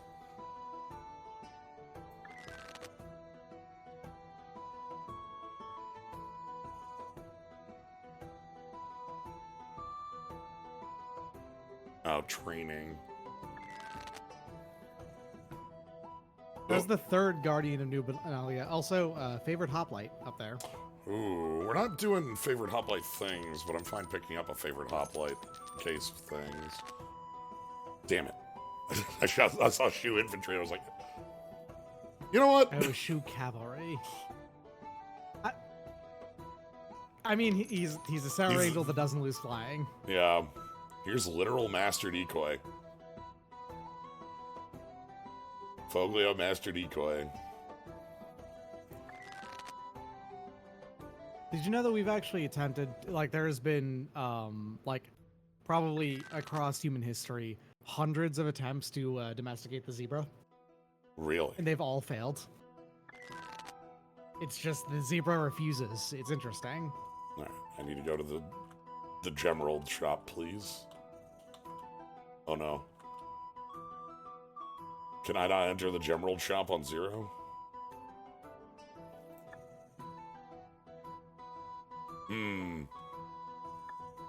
Alright, let's go find some Gemeralds in the world and come back.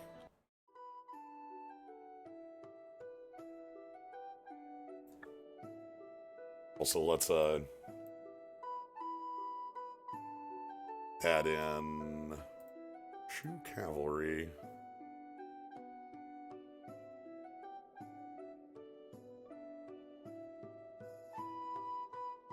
Zhang Fei does cost 6. for what Yeah, it's worth. that's why I'm just putting in the cavalry here. Yeah.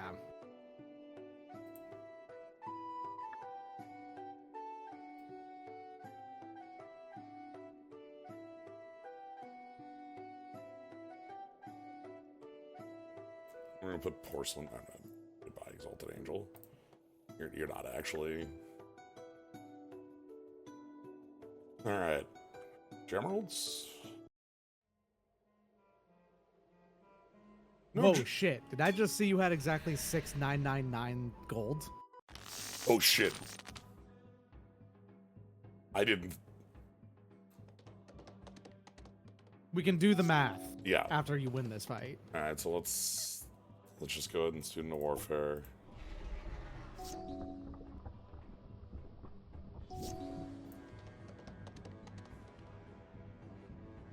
Level. You do have to have the eyes of a master gamer to notice a funny number. It's true.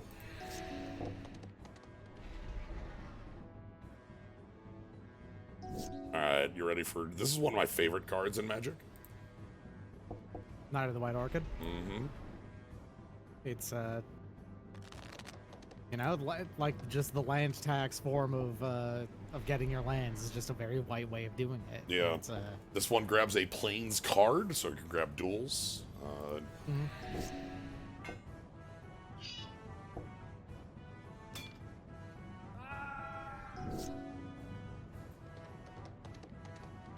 Okay.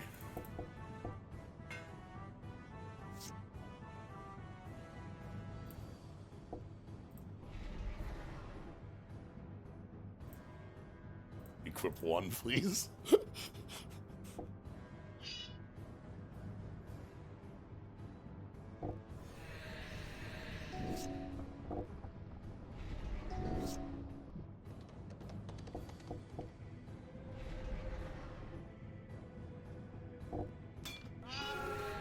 All right. Yep.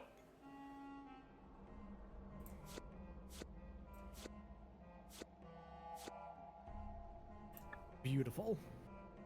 Okay. Less beautiful, but it had to happen. Yeah. Yeah, like it Oh, a human guard. guard. Are these defender likers? It's fine. Human likers. Okay. With scrubland. Yeah. This motherfucker's got scrubland. Oh god, how do I clear your life total? What? What? Piper of the Swarm. Hey, hold on. Humans and rats. Rats. The rats.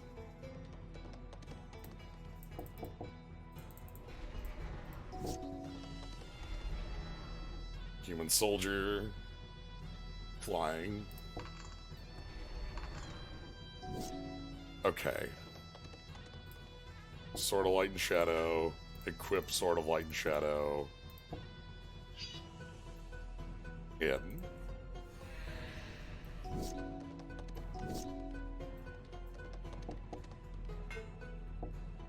I was just kind of surprised all of a sudden that they haven't printed a Rat King, like legend to make a rat commander. Yeah. Like there have been rat commanders because I mean, the Nezumi are a thing in Kamigawa. That's not what I mean. Yeah. I mean specifically a Rat King. You know. Right.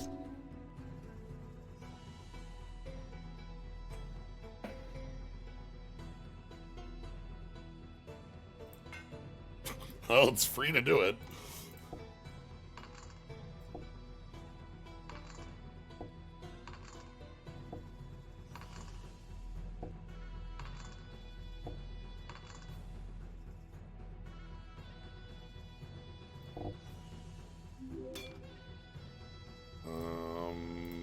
Creature gets +2/+2. Creature gets +2/+2.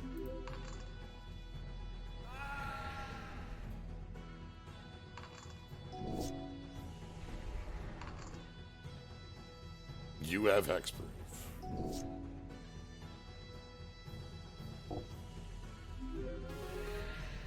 Okay. This one could have useful just like human cards, or it could have Ivory Gargoyle. It could have Ivory Gargoyle. It could also just have Scrubland. We saw it. They're playing Scrubland. Rats. Sacrifice 3 rats. Gain control of target creature. Beautiful. I love it. Love that. Ooh, Skybind. Oh. Okay. This is a... Oh, It's like an astral Constellation. slide constellation thing. Oh. Hey, buddy. Apprentice White Wizard. Do you have like the generic life gain deck? Like, what are we expecting out of? That's what I would think of when I think of like just the generic white wizard, right? I think about like, well, I think about the boons, and therefore I think about healing salve, and I feel sorry for them. Honor the Pure.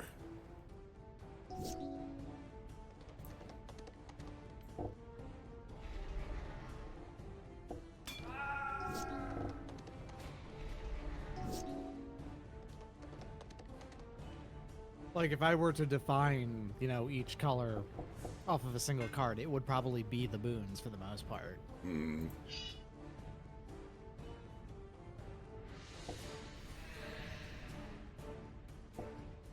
Well, I guess obviously black doesn't count. Black doesn't get that anymore, obviously. Yeah. Um. But for the rest of them, it works. Yeah. Giant Growth is still it, you know. Giant Growth is probably the most balanced, powerful card in Magic still, you know, like that Yeah. kind of thing. All the others have their own problems, either one way or another, but they still feel at least defining, except for Dark Ritual, which obviously doesn't. Oh, they have a human. I've definitely read cards. That's impressive. I haven't. Oh, God. Anyway.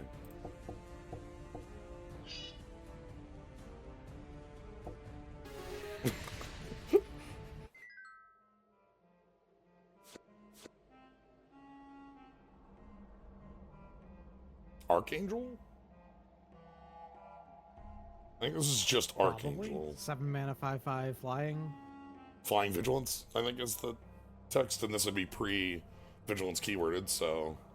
Yeah, so it would type it out as in Archangel can't doesn't tap when it attacks. Yeah. Alright. Here's a card that is defining as a card. To this day, you'll still hear, like, this effect get called a mobilization. It's not like... Yeah, like I remember when Assemble the Legions was a real card in Ravnica Limited, that was called a mobilization. Yeah, like that kind of thing. Like this, we get a lot of that style gun. Alaborn Zealot, they're just part of the... fuck, what is it? Tertiaire, I think, is just the one that just has guns on Dominaria. Just because. Just gun. And this one will shoot. Yeah. Will, if you are blocked by the Zealot, you're going down.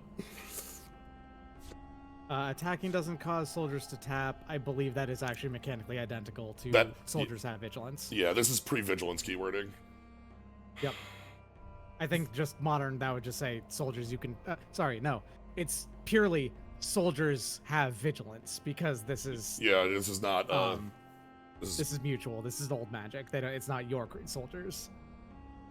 A Dark Art Valkyrie was one of the cards that was, like, pretty highly hyped out of Cold Snap. Didn't really perform, but... Sounds like Cold Snap.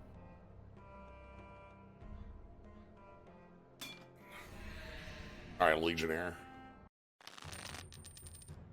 Why does she die too with the gun? Oh, you know. You know, I'm just gonna go ahead and play Kemba's Outfitter, and...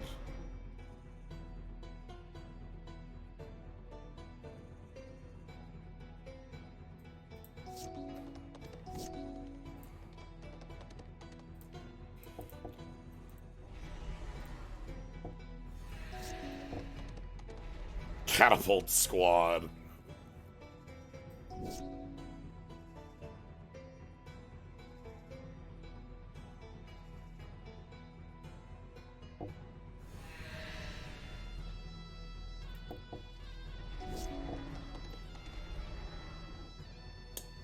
Hero of Iroas. Oh, this was an ass kicker. There were lots of auras in this format. Another orchid, please.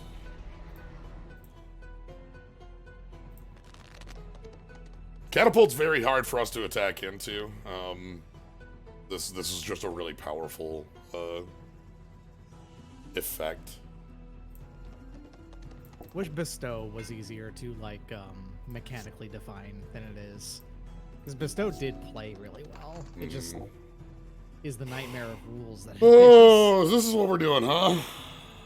Magus of the Moat. You Can I beat this? You have a single flyer in your deck.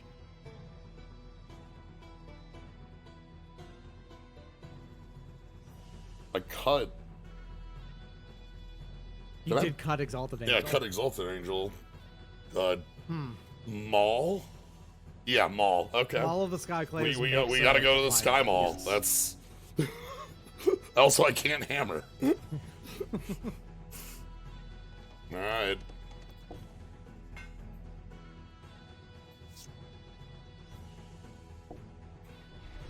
GTA absolutely can kill that.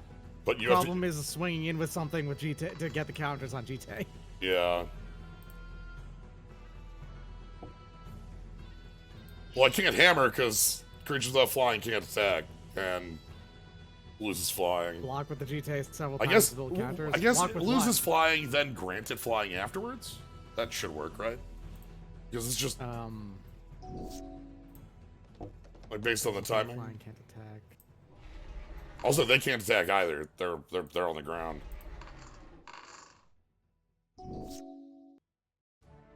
Well. Hey, getting in.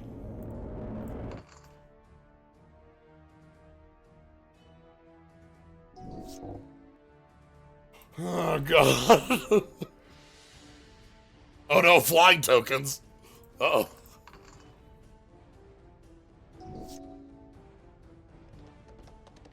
All right.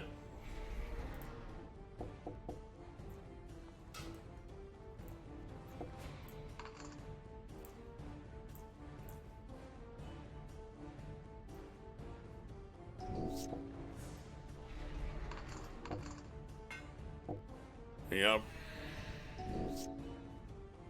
Okay, so we also have the problem of, like, if they have enough soldiers, they can just prevent me from ever attacking. Right, like... Mm-hmm.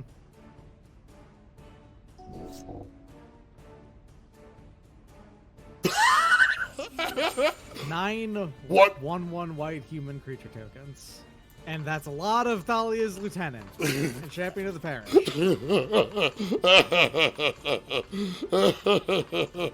23 triggers on the stack, huh?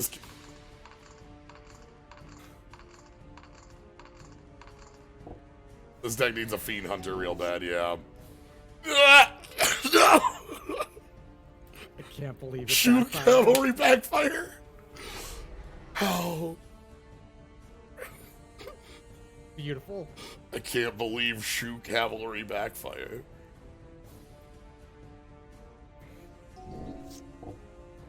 Okay, yeah.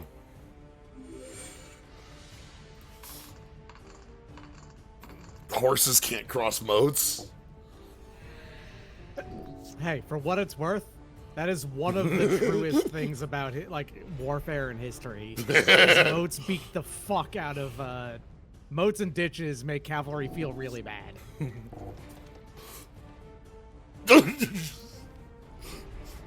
Microvax.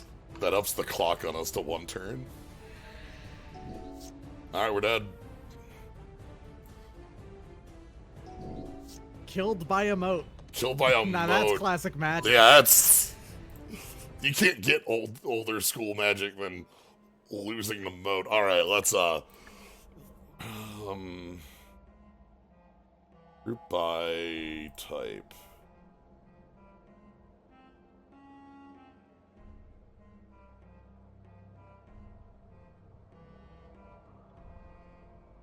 I see that you have the Boogeyman of Legacy.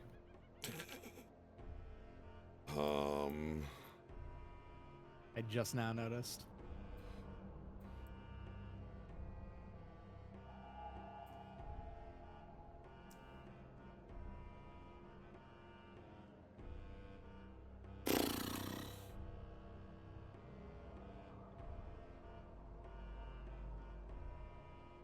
No, the answer is put in a flyer.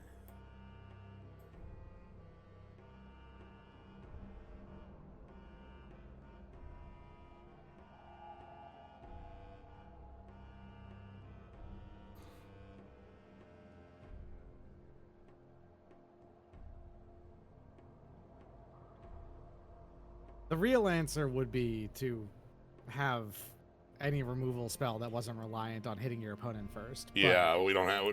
Sadly, that's Pentarch Paladin. Or it's the reasonable chance that they don't even have the Magus this time. So, I mean, here we get to hit your opponent for 20 very quickly. yeah. Yeah, you can have that. Shit. You don't remember which one you gave it to? Oh, thank God.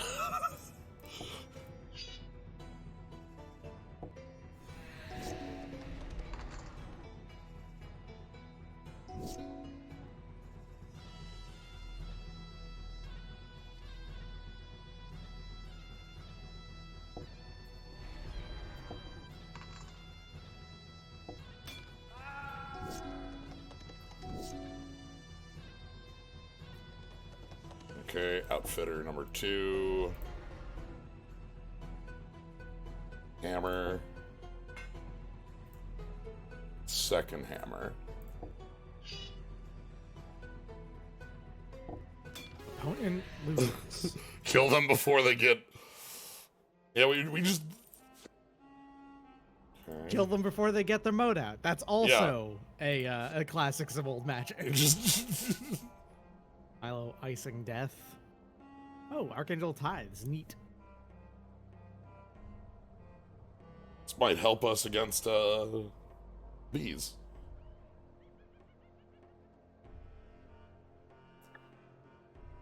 Alright. Excuse me. Each player chooses a party among creatures they control that sacrifices the rest.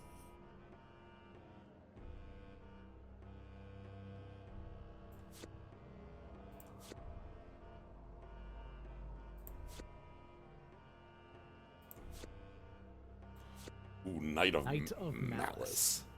This was a very good pair. Yes. I'm gonna steal your gold. And then we're fighting. I am fighting you. You're a knight, like. You've got cards. That could be good.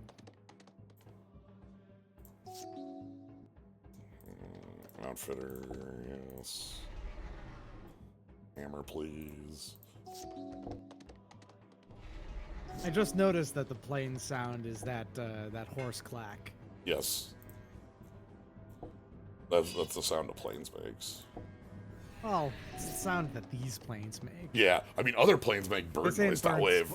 Yeah, birds not wave is what I was thinking. God, that is like being so like upset at the lack of birds not wave. That's some fucking old stuff at this point. Mm-hmm. That was 3rd edition MTGO was ages ago. Most of my streams ever have been on 4.0 or farther. Like, you have to go farther back than like 8 years. Yeah.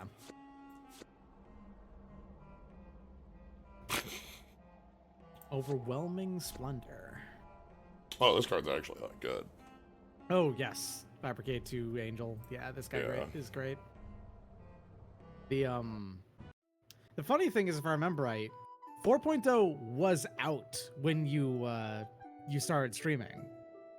It's just that you would also you'd swap back and forth between the two. It was in like a beta at some point, and then we got birds. And it was hilariously unstable compared to 3.0. Yeah. I remember that. And kind of never really got fixed from that, too.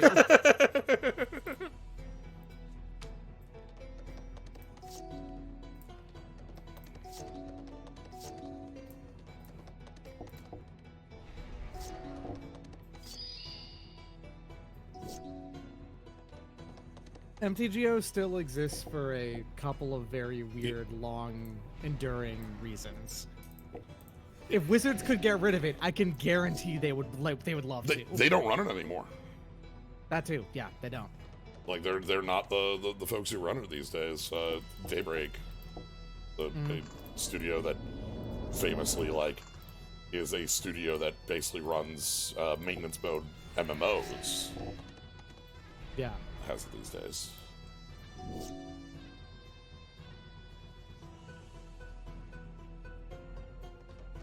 Let's get the emblem.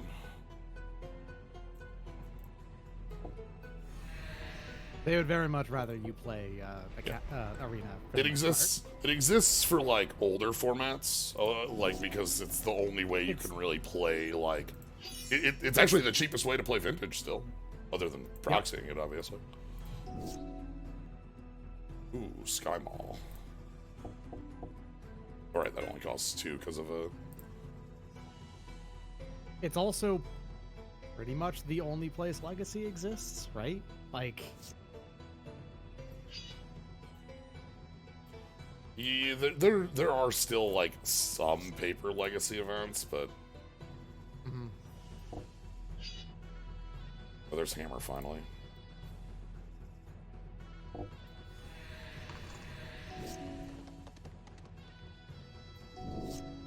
It's the only official Commander simulator, but it's very easy to play Commander on Tabletop Sim these days. Trust me. Yeah. All right, let's find out. So Maul, Equip 0 over here. Are you a bird?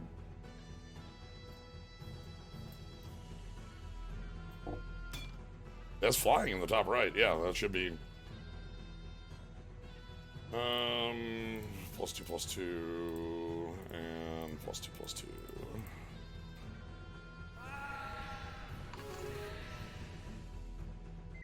But yeah, it also has a bunch of cubes, that are fun to play. Yeah. The cubes that get put on have a tendency to be pretty good these days, in particular. Yeah. When a game after activating is ultimate, neat. I bet there's one for most of the classic Walker ultimates then. Eerie Ultimatum is one of my... I'm not going to call it a favorite card. This card's is for assholes. But I do love playing it. Yeah. Hallowed Burial was... So, in the era Hallowed Burial was printed, Wrath of God was still, Wrath of God and Damnation were around, so 4-mana Wraths were real. But Hallowed Burial was so good it still saw play. Bottom of deck, all creatures was like... Yeah, that gets rid of them pretty much, not forever, but functionally forever. Functionally, yeah. Marneus Calgar. Tokens.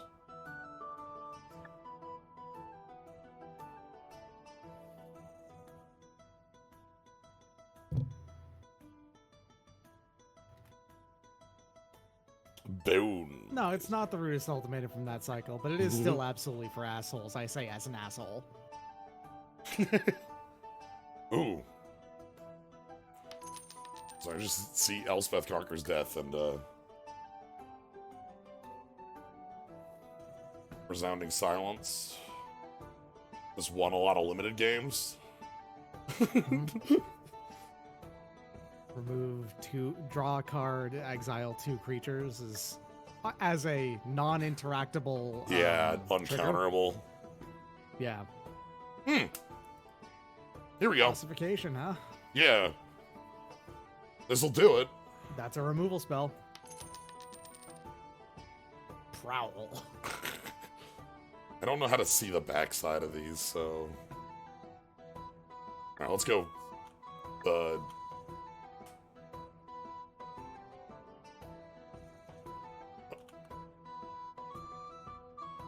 Oh, it's this tent, not this... I see.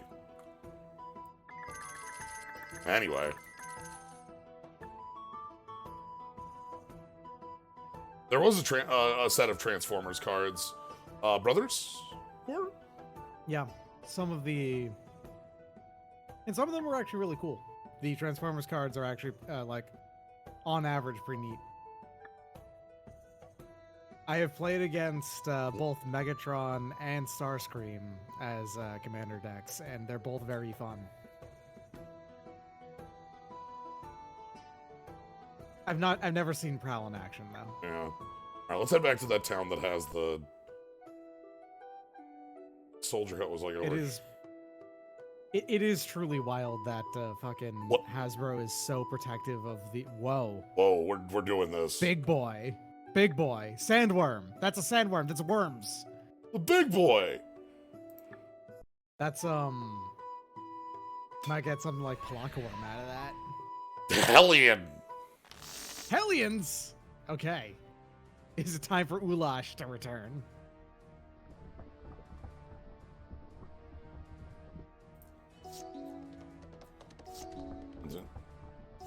Alright.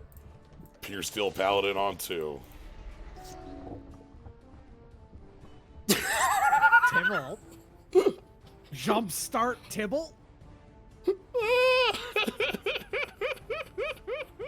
This is the Oh man, the it mystery has the booster? word Hellion on it. That's why. Yeah, because it has Hellion Eruption. Yep. Alright, we want to go... Denetha... Hammer. Oh, this rules.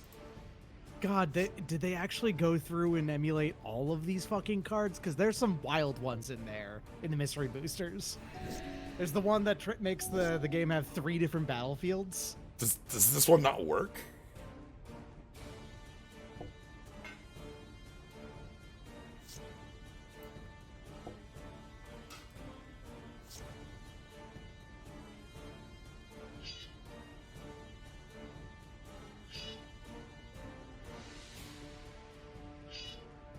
It's like... Okay, no, you just have to, like, attack like that. Okay. The AI may not know how to use Tibalt. Hey, listen, I wouldn't blame them. Dude. The only Tibble people really know how to play is the Loki one. This Hellion that you got to kill players with every once in a great while.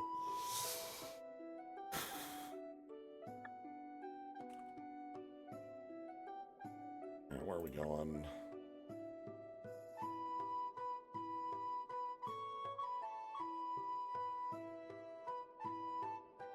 Okay. We're gonna fight Bird. The way to use Tybalt is to accept that Tybalt is a dumbass character who's very funny, and to just accept that his card is bad because he's the biggest fuck up.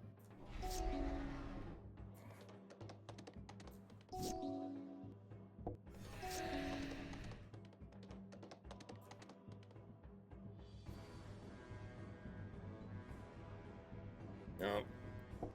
He weakened Luminarch Aspirant. Even Riftwatcher! This was a real ass card.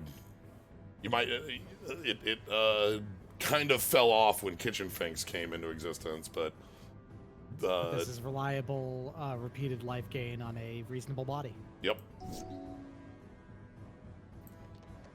I don't want to play my White Plume Adventure.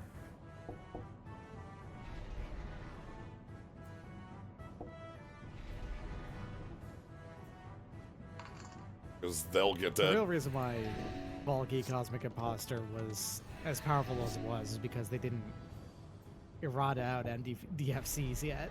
Remember, Yeah. right? Once that happened, he kind of fell off. But that also feels like a Tybalt thing. Only good because they haven't figured out the rules yet.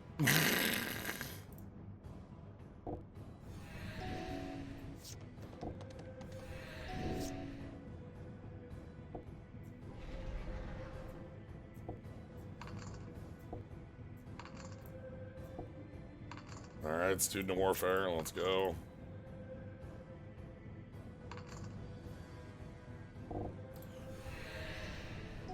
Also 2 power, which mattered at the time. Okay.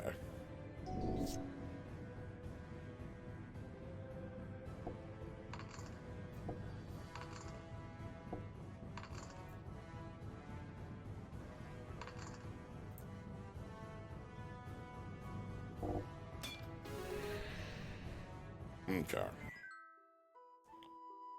More birds. Love Song of Night and Day. God, sagas are really one of the best, like, designs in a lot of way that Magic has had in, like, the modern era. Yep. Not only for allowing and having, like, sagas tend to be just outstanding art pieces.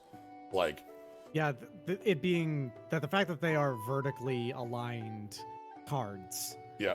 is by itself allows them to have a lot of freedom on like the composition of the art, and on top of that, because they're supposed to be historic events and stuff like that, they get to go really abstract with how they're depicting what they're doing. Yes. You know, they get to be, they also are mechanically very fun, where, like, you have a card that goes, like, A to B to C, where it can have its own self-synergy, or, more importantly, they're a card that can tell a story. Yep.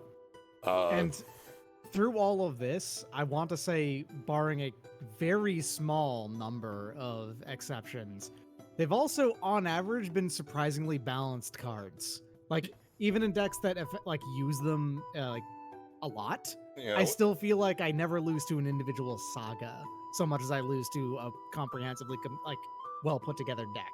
Yeah, like Fable's the one that's kind of the current push. Yeah. Fable of the Mirror Breaker is ridiculous, but that's like there's not that many of those. Is But what I like mean. even you know, like in our starting saga set, we had like History of Benalia, which was like, no, this was good. It shoves Urza's Saga under a rug. Urza's Saga is a fucked up card for other reasons. It's also because it's a land saga, motherfucker.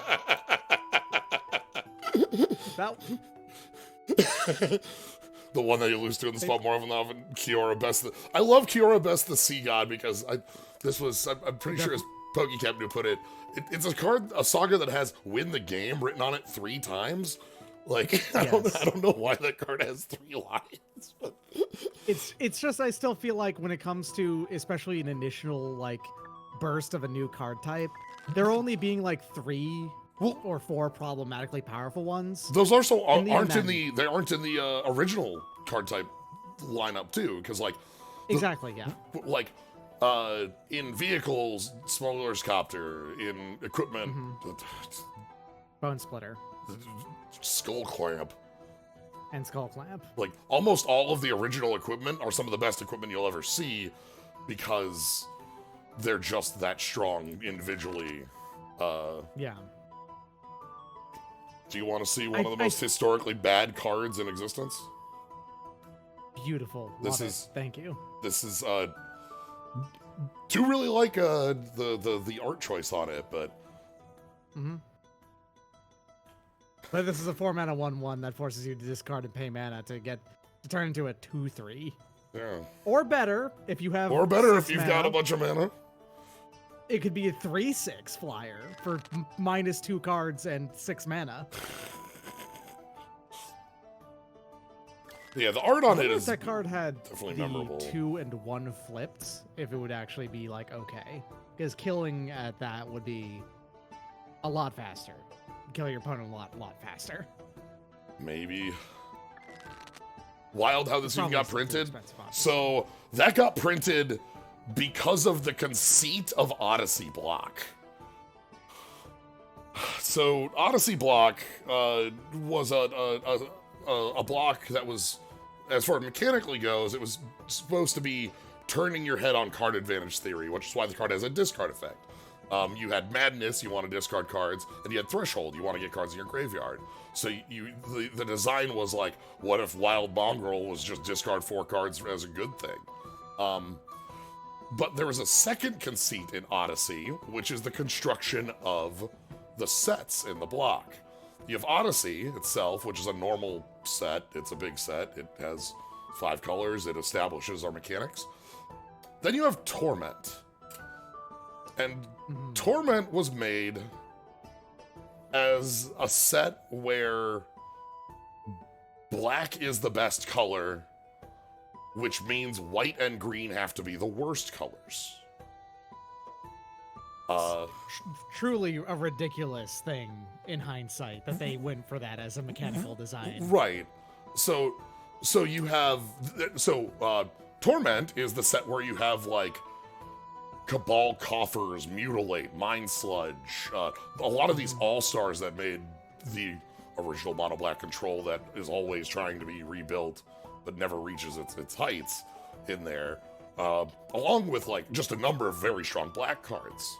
And then Judgment, the set following, was made to be the opposite. Black is the weakest color, green and white are now the best colors. And that was the intent of the set. So I was like, about to point out Cloud Coat Ranger was there, and that's oh nice, but- yeah. I'll take Asia.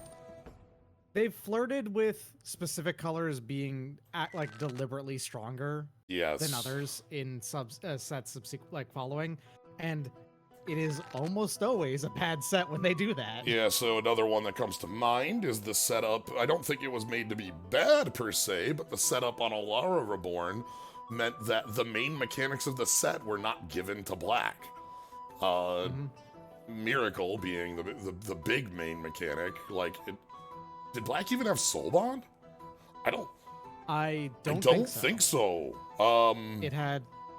I don't believe it had that either. Its black mechanic just was weirdly low mechanics in so general. its only mechanic, which was supposed to be its play, was control one creature.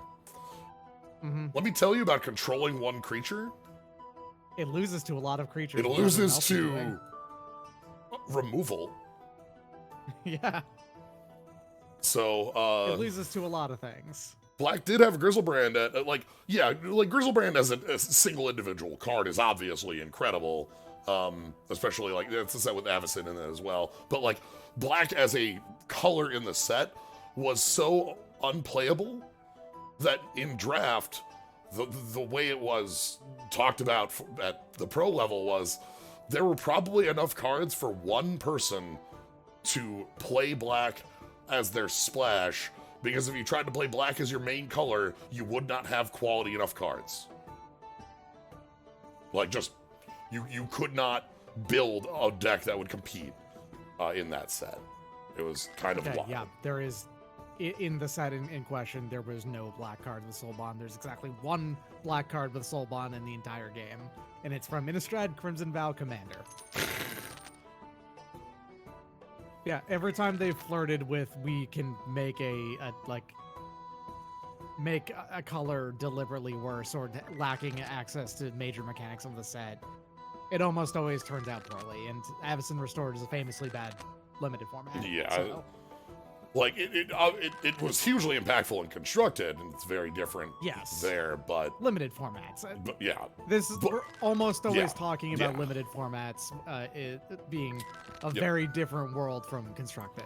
yeah. I just want to mention that because it's Yeah, obviously Grizzer was Yeah, ridiculous. and like, in you Jordan. know, I want one more cavalry. That's what I'm after in here.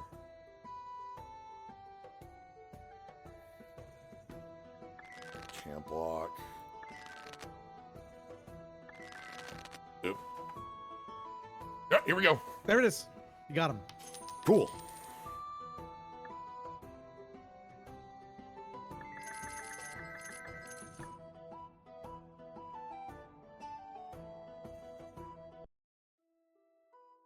Yeah, all right, how do we get... Oh, let's just go... Eviction notice.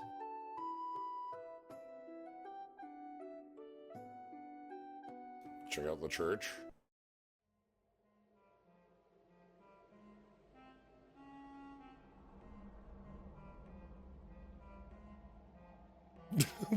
There's just a book on the table that is touchable. Ooh, Compassion Knight. Fire breathing. This knight is looking to duel you on a bridge. Yes, and I'm gonna go ahead and be a huge armor nerd for a second. Uh-huh. It is extremely rare to see fantasy depictions of jupons, which are a distinctly French style of like overcoat on a piece of armor. It's more or less just a thick shirt you're wearing over your armor, which is what he's currently wearing. Yep. Obviously, that's what that is. And I appreciate anytime I do see a Jupon. I think it's very fun. How old is this? This game is currently being updated. There are cards from the Lord of the Rings set in this client. Mm-hmm. So, looks like these are all Urza's, shit. Legacy? Destiny? Which one's the... I could not tell you which one is the beaker. I know that the gears are Saga, but I will always mix up Legacy and Destiny. I know it's the... Shit. There's so much less, like, mentally impactful as Saga, so it makes sense.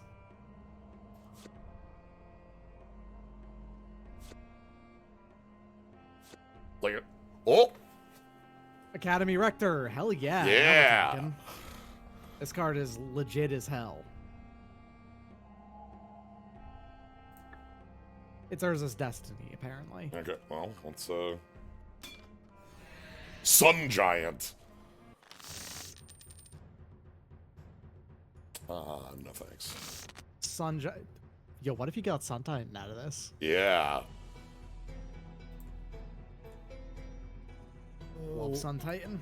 Put Outfitter Sun Titan's down. probably my overall favorite Titan. It's a very well-balanced Titan.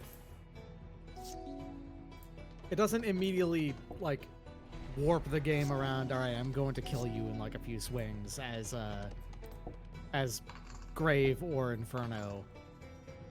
It's not as annoying as Frost, but Frost is also reasonably well-balanced to get down to it. Yeah. And it's not as, mechanically warping around it as Primetime is.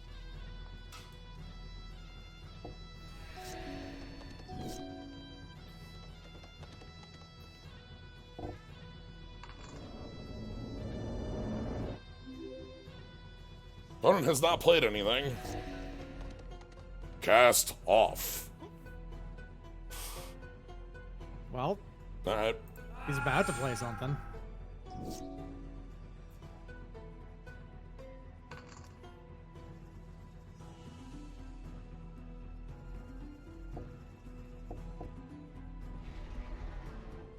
Let's get in there.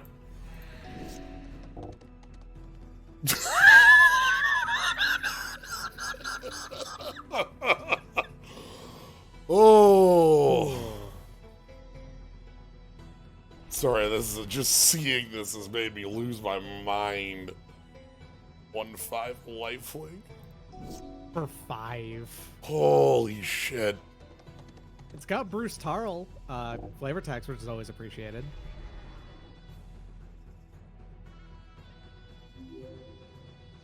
It's true. Bruce Darl. Alright, there's Realm Cloak. Okay.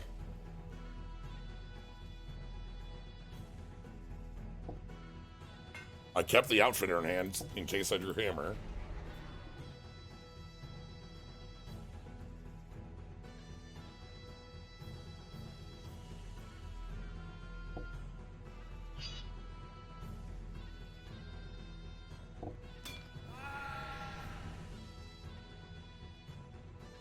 Big butt, so what? All right. Straight up Wrath of God. That's... You Well, got Gideon, so it's not that bad. well. Just equip a hammer to Gideon, you're good. Gideon, you gotta... you gotta have the hammer, and then you also... gotta have the GT. And you got two hands, right? You have your weird energy whip thing on your wrist as well. That's not actually energy. It's only energy in some art.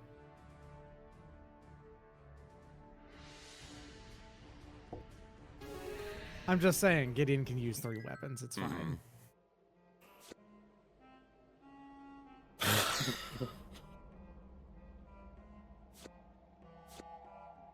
Rumbling Sentry. This, Hey, what are you doing? Get that out. Get out of here. there's like a hexagonal door on the Sentry, like the belt. It's one step away from it being a secret umbrella logo. I was thinking it might be like a Morrowind dungeon. Mm-hmm.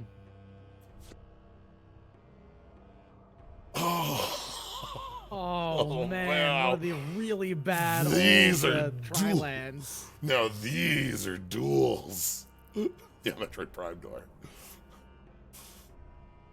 Yeah, you wanna generate your white, your blue or your green. You better be willing to fucking fork up the money for it, man. 45 shards. 45 shards. What the hell?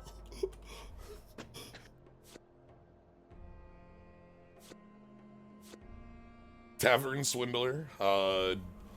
Famously a card that people would have a lower opinion of than just Grizzly Bear.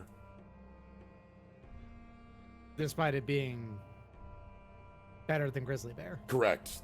It is a... Aside from being uncommon. Right, like if you had like the Swindler next to Grizzly Bear, a number of folks would be like, no, the Grizzly Bear's the better card. It doesn't, you know. It can't lose you the life. Oh! Suntail Hawk. Suntail Squadron. Suntail Hawk. Suntail Hawk. Suntail. Suntail Hawk. Oh, that's an alchemy card that actually has its art too. Yeah, and it has a... It's also just a really cool card. I love generate a million birds. Rhea. Ooh.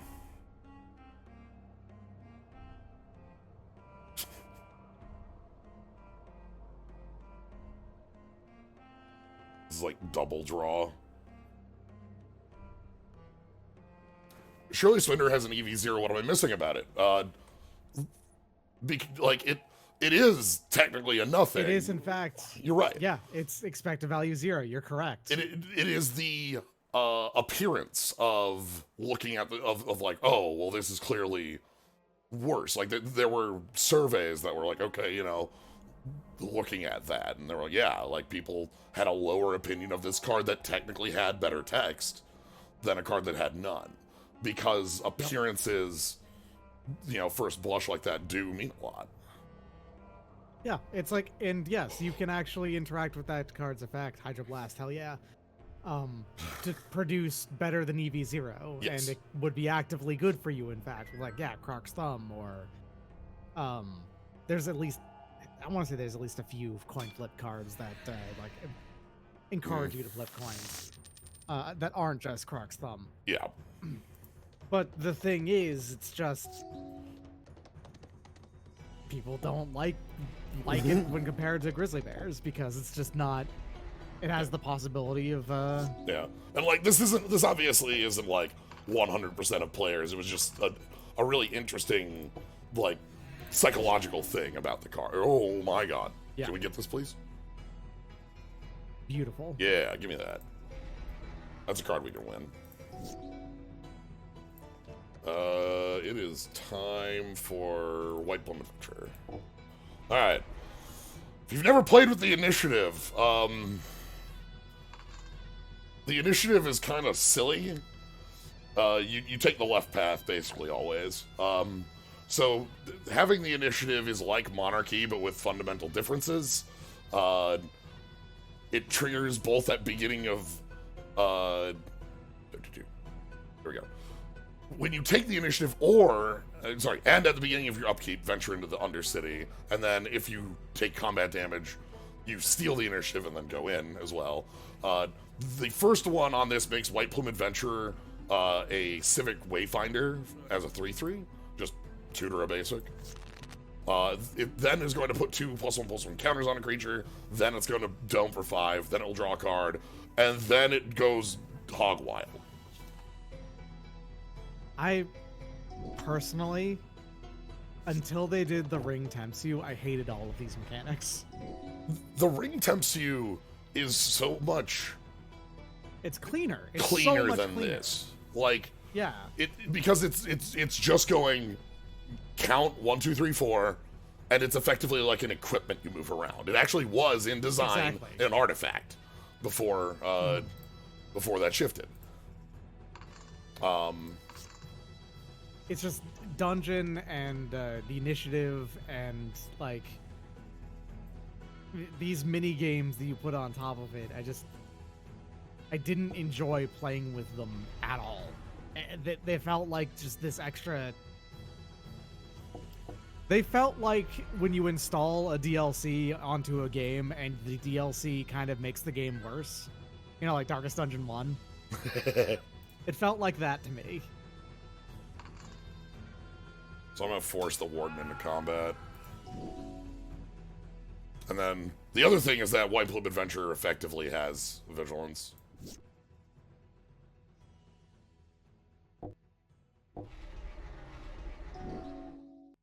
Okay, so now we go lose 5 life. You. But yeah, like my only issue with Ring Tempts You is a flavor one, not the mechanics of it. Yeah. Uh, The fact that there's no downsides to Yeah. the Ring Tempting You is obviously a flavor miss, but oh, I just realized I had hammer. I can get hammer going. Alright, equipment control. Equip 1. Luminarch.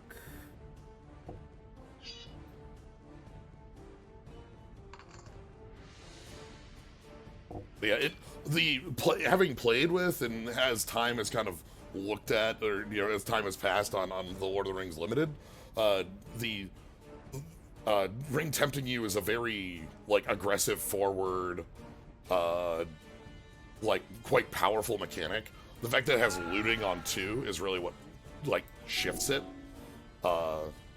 because with the looting on 2, you're able to loot away your worst problems and then like continuously draw into like more gas, which gets you further along in the like ring as well.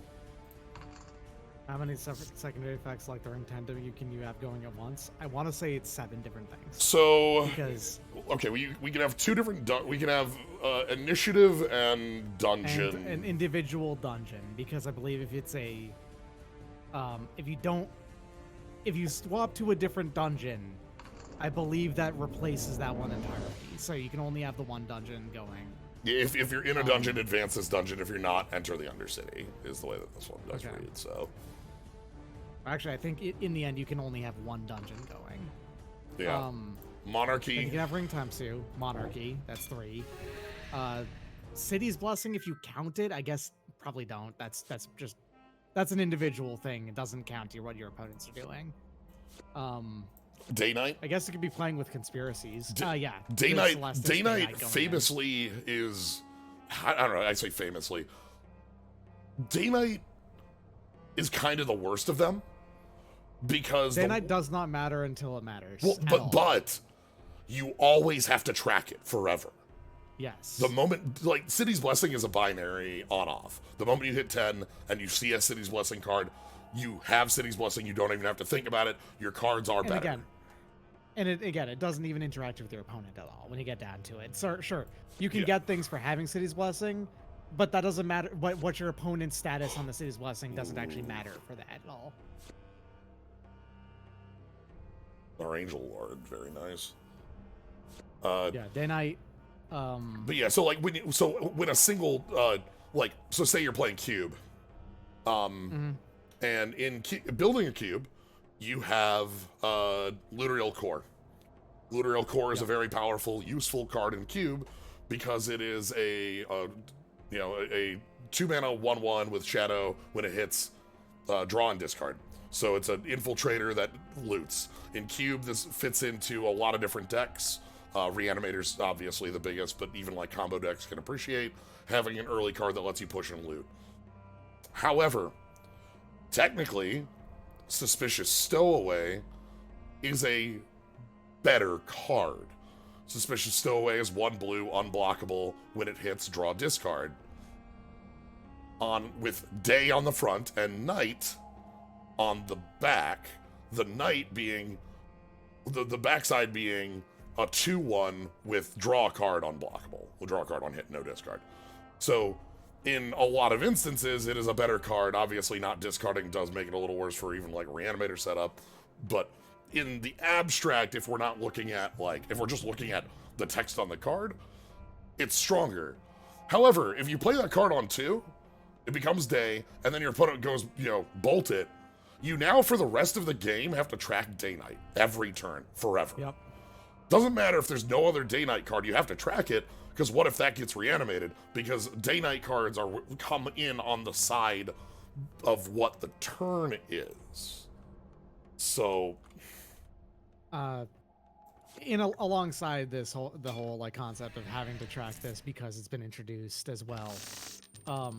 Although it's not really a mini game, Graveyard Order Mattering, if you have Corpse Dance, that existing is, so long as there is a Graveyard Order Matters card that is in play among the people playing, that means you have to keep track of Graveyard Order Matters as well.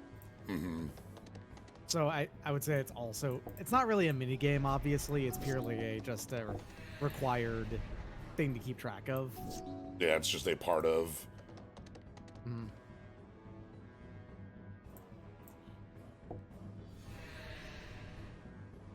I guess sub-games. You can call sub-games as part of this. Yeah. If you're for some reason allowed to play Shahrazad. If we also have in older formats, with the existence of stickers and attractions. Yep, stickers and attractions. Those are both okay.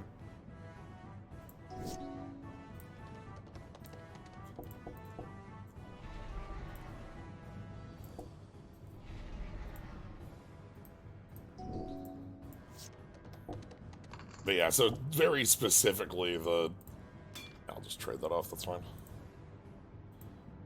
Oh no, fading! Now, Chaos Orb is banned in all formats. There is at least... Karn has reset the game as a thing. Yes. It's not a sub-game, but it is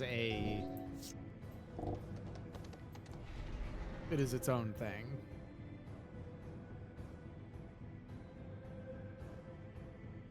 Huh.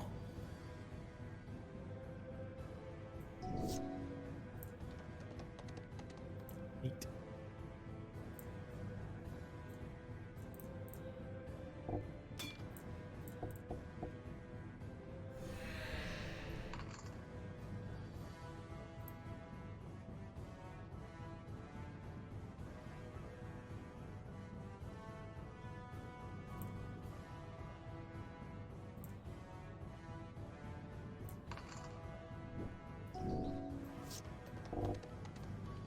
Yeah, Ancestor's Chosen!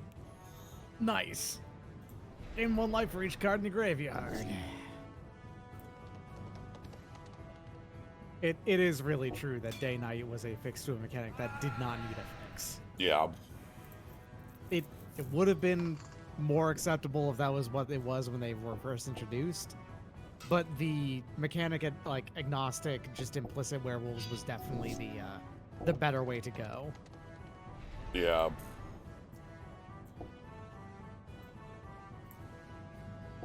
Like, we already had it twice was the thing, too. Like, so say even, like, because Magic has done this a number of times. We have a good example here of, Yep. of fading here being, a mechanic that is kind of unintuitive. Fading comes into play with X counters. Beginning of your upkeep, remove a counter. If you can't, sacrifice it. So, which basically means that you can go down to fading 0. You can have a card that is on the field with 0 counters on it, but it's still around with 0 counters on it. And so, when they did Time Spiral, they thought, okay, we're going to do all these old mechanics, but we will fix fading. We will change fading to vanishing. And vanishing is this creature comes into play with X counters. Being a upkeep, remove a vanishing counter. If when you remove the final counter, sacrifice it. Yeah. Which, however, so what?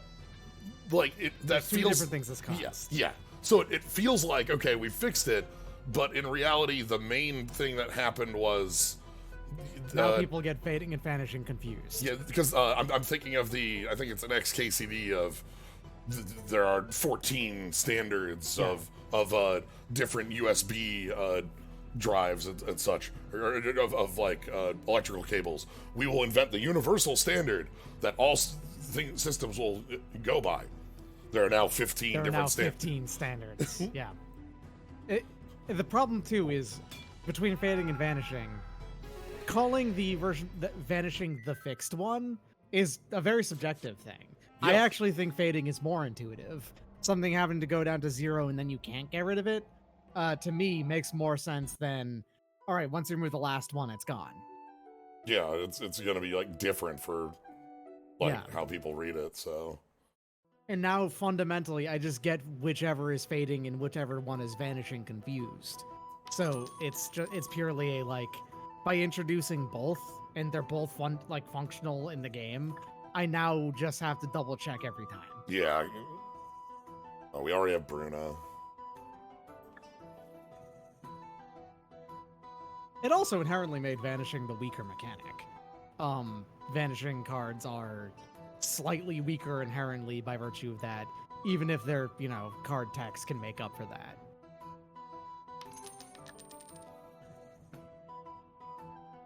Yeah, like Calciderm versus Blastoderm, they're the same card-ish. Like...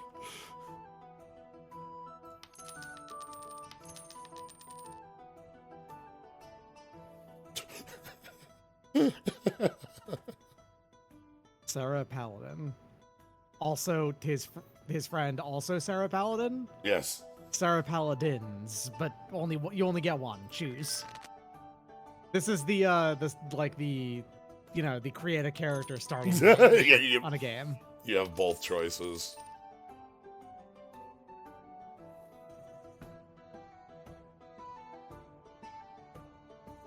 The number of heroes you control.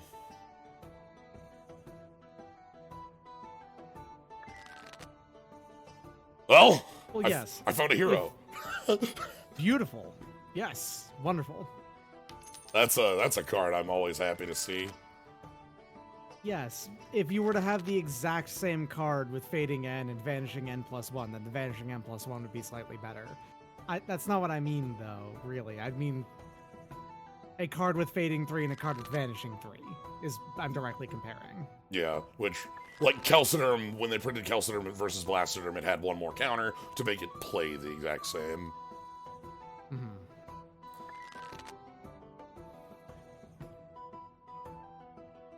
Huh.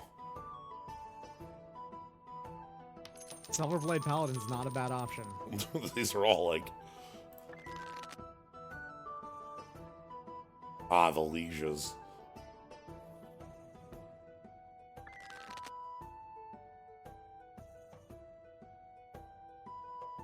Well, one of the things they did with fading, to mention this, is that the cards with fading, as we saw, did have removing fading counters as effect, right? Mhm. So like, you would have they would by necessity be like mechanically different. Ooh. More cavalry. But it's also saying if you increase the number on this card by 1, it's stronger. The inverse is the same thing. And we're talking, and if we're going to bring up earlier how like people's interpretation of a card visually matters by virtue of the bear that we talked about earlier. It one feels worse than the other, even if it is like roughly the same. Yeah, that is also a point on it, is that it does have that same. Right, this is the Blasphemy's Lieutenant that has like a mana cost that's hard to read. But like, again, when we look at Calcitor and Blastoderm, they are in effect ish the same. But if you had Saproling, if you had like Parallax Wave with fading and vanishing N+1, those are different cards. Mm-hmm. Because of how fading was used in almost all of its, like not all of its cards, but a lot of them did use fading as a cost. The other trick is that vanishing exists on like what, 5 cards in the game, right? Like from a set that it also emphatically does not really have that much in the way of like mechanically defining features going forward. Yeah.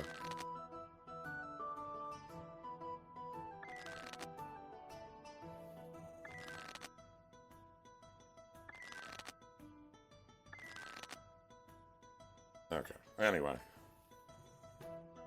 I'm gonna...